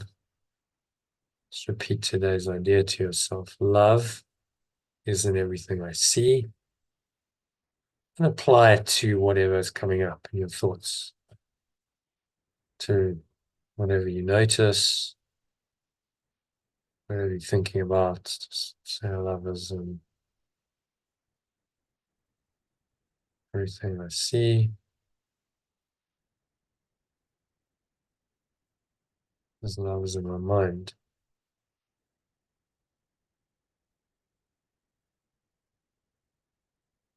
And just exhale out through your mouth. You're just blowing away.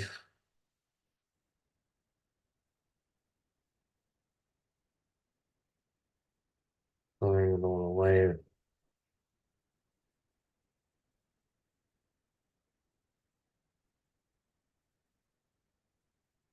The breeze of your breath, it's like a dark cloud or black smoke, leaving you. It's going, gone. Oh, stomach into the spine. Spell the last remaining air out.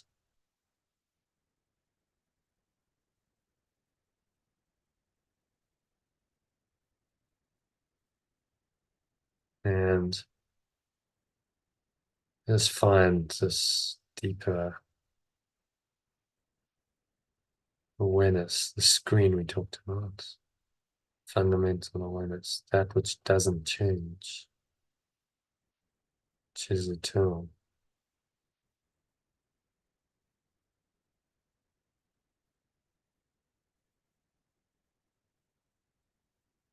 Just breathing in and out through your nose. Nice deep, slow inhales. And exhales, observe the breath.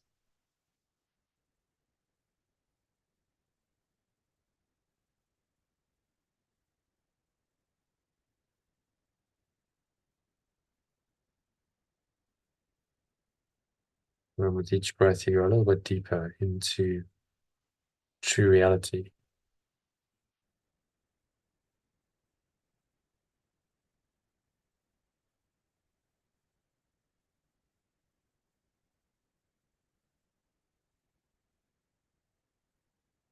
Any thoughts come up, you just observe them. Remind yourself that love is in everything I see or perceive. And exhale.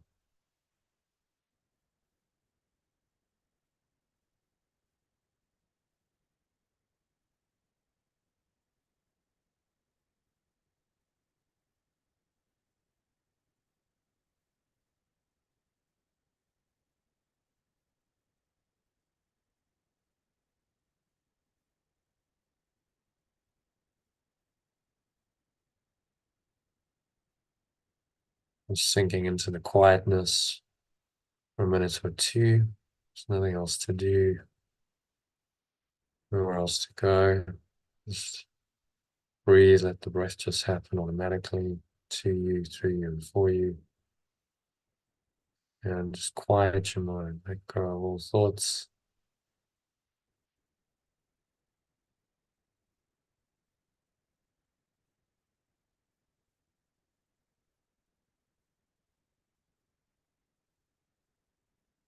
Just sink inwards to the depths of your being.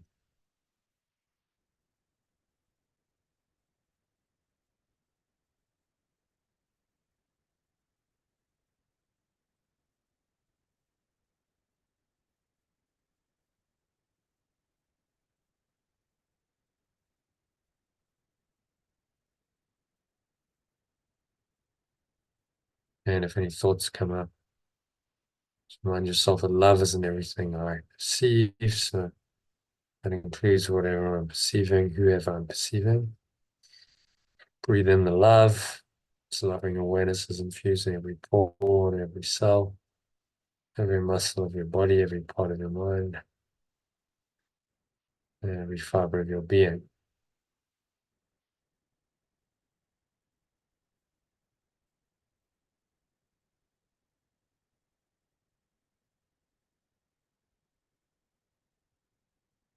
Exhale it out, the breeze of your breath. Find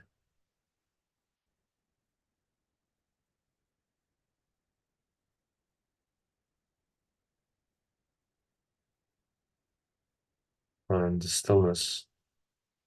It's the peace of God, as it's been called in the Bible, the peace of God, or in our perfect terms for language, perfect love, that surpasses all understanding. Just rest in that for a few moments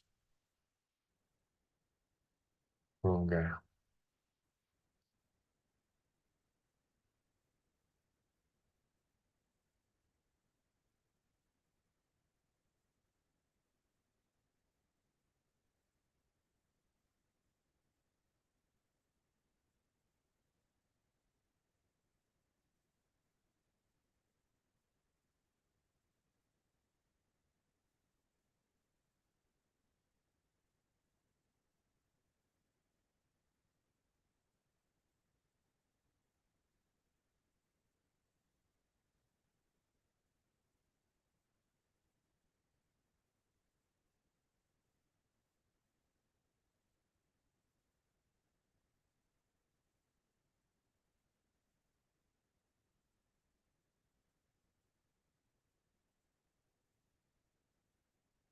So just gently coming back now.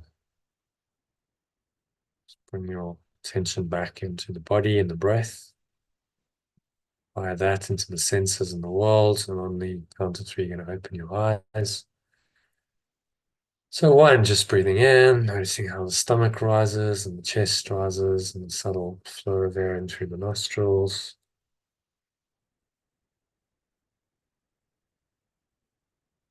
Just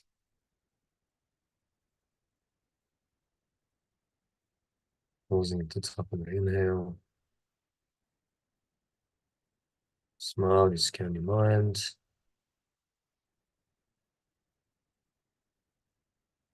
Just notice any remaining thoughts, emotions, body sensations that seem to be out of alignment with love.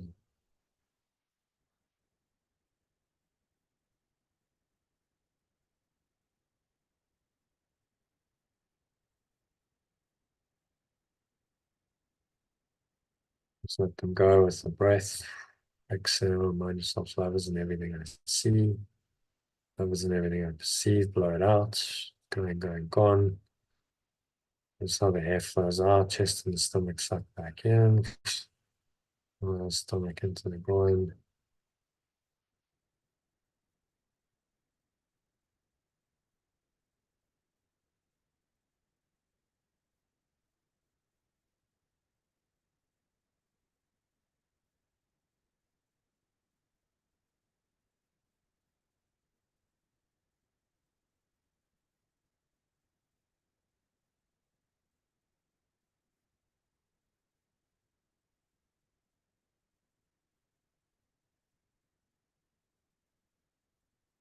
So just anchor the state in. Make sure that it's peaceful, it's loving, it's calm. Feel it. Count to two. So notice the weight of your body. Pressing down into the chair, your feet touching the ground. Notice what you're feeling and touching with your hands. Maybe a subtle flow of air in the skin. Breathe that air in. Notice what you're smelling. Maybe a subtle taste in your mouth. Notice what you're hearing in the surrounding environment. Just noticing all these things from this very still, calm, and surrendered state of mind. Not illusions, a state of mind which only the truth is true.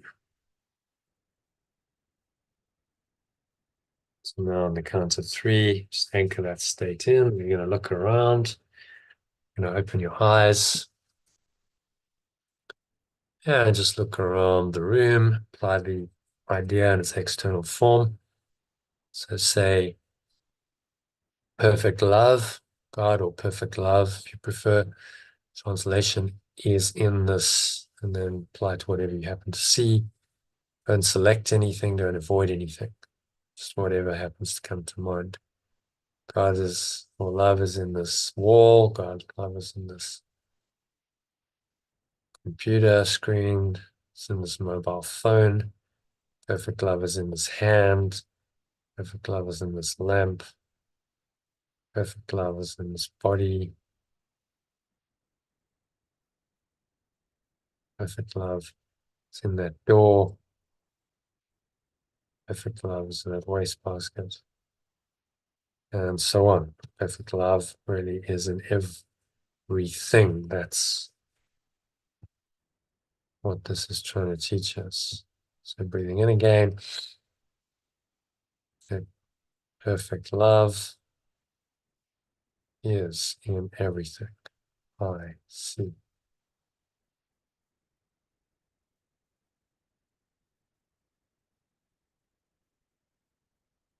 Perfect love is in everything I see or perceive.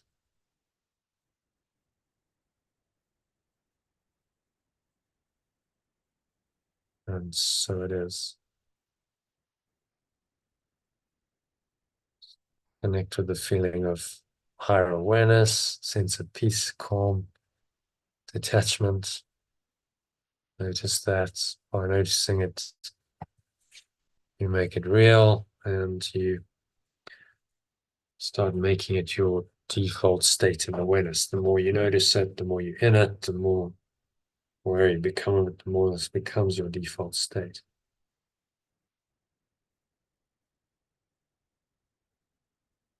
So set intention to stay in the state for the rest of the evening. Probably ready for bed now, so let it carry you into a deep sleep and then carry on in the morning. So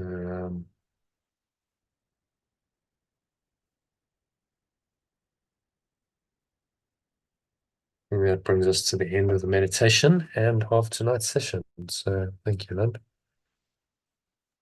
for Thank you, joining. Jono. And I stayed awake. did you? Well, that's I good. did. And the cat laid on the floor and is just been there throughout the meditation. The budgie went quiet.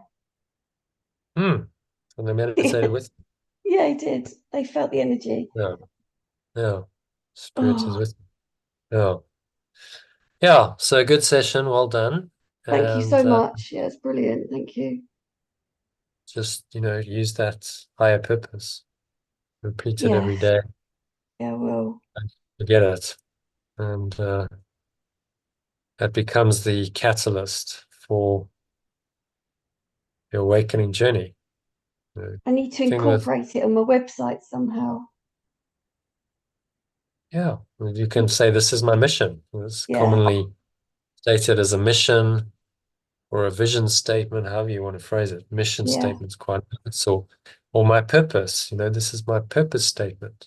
yeah, This is what I believe in. This is what I stand for.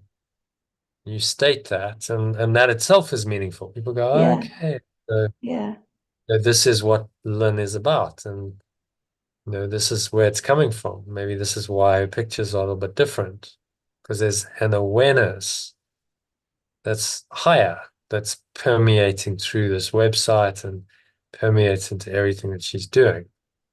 There's that awareness that they're actually attracted to. yeah. It's Hmm. not the separate self. They don't really care about Lynn. No. It's the spirit that's within you that everyone's seeking. Uh-huh.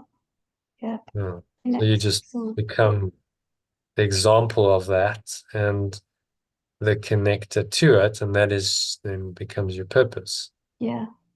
in this world. It's very simple, isn't it? Again, very Yeah. simple. Yeah. But to live it purely is the hero's journey, because the Yeah. ego is going to try and knock you off it. And the world is not set up for you to do this. It's set up for you to be a slave, Yeah. We complicate it. as you know. So, the Yeah. one says, oh, well, go and do whatever you want, and the world's going to support you, and you can do whatever you want, and there'll be plenty of money, and it's all going to be easy. And it doesn't work like that, does it? No. The world is not set up. Sometimes, but not forever. Yeah. So the challenges are there to test your faith. Yeah, So regularly. this is the journey. You've got to overcome the fear, and you do that repeatedly, you awaken. Because every time you overcome fear, it's another layer of the ego gone. Yeah. Eventually, if you do that consistently, you start living in the abundant life that Yeshua said. He promised you can live in this abundant way. And it becomes easier. Not to say the challenges aren't there, but you're so used to flowing with them and letting go that it's not really a challenge anymore. You just let it go and flow. Let go and find your flow, as the tagline of the Art of Letting Go course and program is. Just let go, learn to let go and find your flow. But I mean, it sounds kind of a little bit trivial and something a bit corny, but actually it's very, very profound. What do those words say? It's very the depth of that, to understand that. What does that actually mean? And how do you live that? That's why we have a whole 1 year program. Because so yeah, well done. You're on the journey, and very good. Very good. Yay. Yay. You can go to bed now. Yeah, Yay. I'm exhausted. Yeah, Finally let me stop sleep. talking. Yay. Sleep. Yeah, I think I might actually go to sleep. So if you get your material a bit later, My you'll know what, why. sorry? I send out the stuff in the morning. So if Yeah, you get it a yeah. bit later, you'll know why. Because I No, think good. Yeah, sleep. Time for sleep. yeah. All Okay. right. So join us tomorrow. I've got an afternoon with John, so it's going to be difficult, I think. So it's going to have to be an evening. If Elaine can't join, then if you join, other people join, then it's fine. So you're 7 o'clock tomorrow if you can make it. Yeah, do my best. Yeah. Okay. Yeah. Thanks. Thank you, Jono. Namaste. Namaste. Sleep well. Good night. Night. All right. So that's a wrap for today. Thank you to Lynn and Elaine for joining. Hope you enjoyed that too, felt inspired. If you'd like to take the next step in your own hero's journey of awakening, then do join us for one of these live calls. Every now and then I run a masterclass, which is an open session. You can join us in the Zoom room, get to meet me and some of the members and actually participate in one of these sessions on the inside. So go to theaolg.com to do that. If you'd like to join and register for the free masterclass and get a free trial voucher for the Art of Letting Go program worth over £100 when you do that. So definitely worth your while to go register, and can also get, well, again, completely free, the daily quote and mind training lesson from the Course in Miracles and a short mini meditation or breath break, as I call it, sent to you every day via Telegram. So go to lifebull.com to do that. Both of those URLs are below in the text box underneath this video on YouTube. And finally, if you haven't already, then subscribe to the channel to be notified whenever I go live, which is 6 days a week. And I'll also be uploading some other videos, so you'll get notified of those. So hit the subscribe button if you're not already a subscriber, and yeah, welcome. Hope to connect with you in person on the inside soon. Thanks for listening, watching, and namaste. Which means the truth in me acknowledges and honors that same truth in you.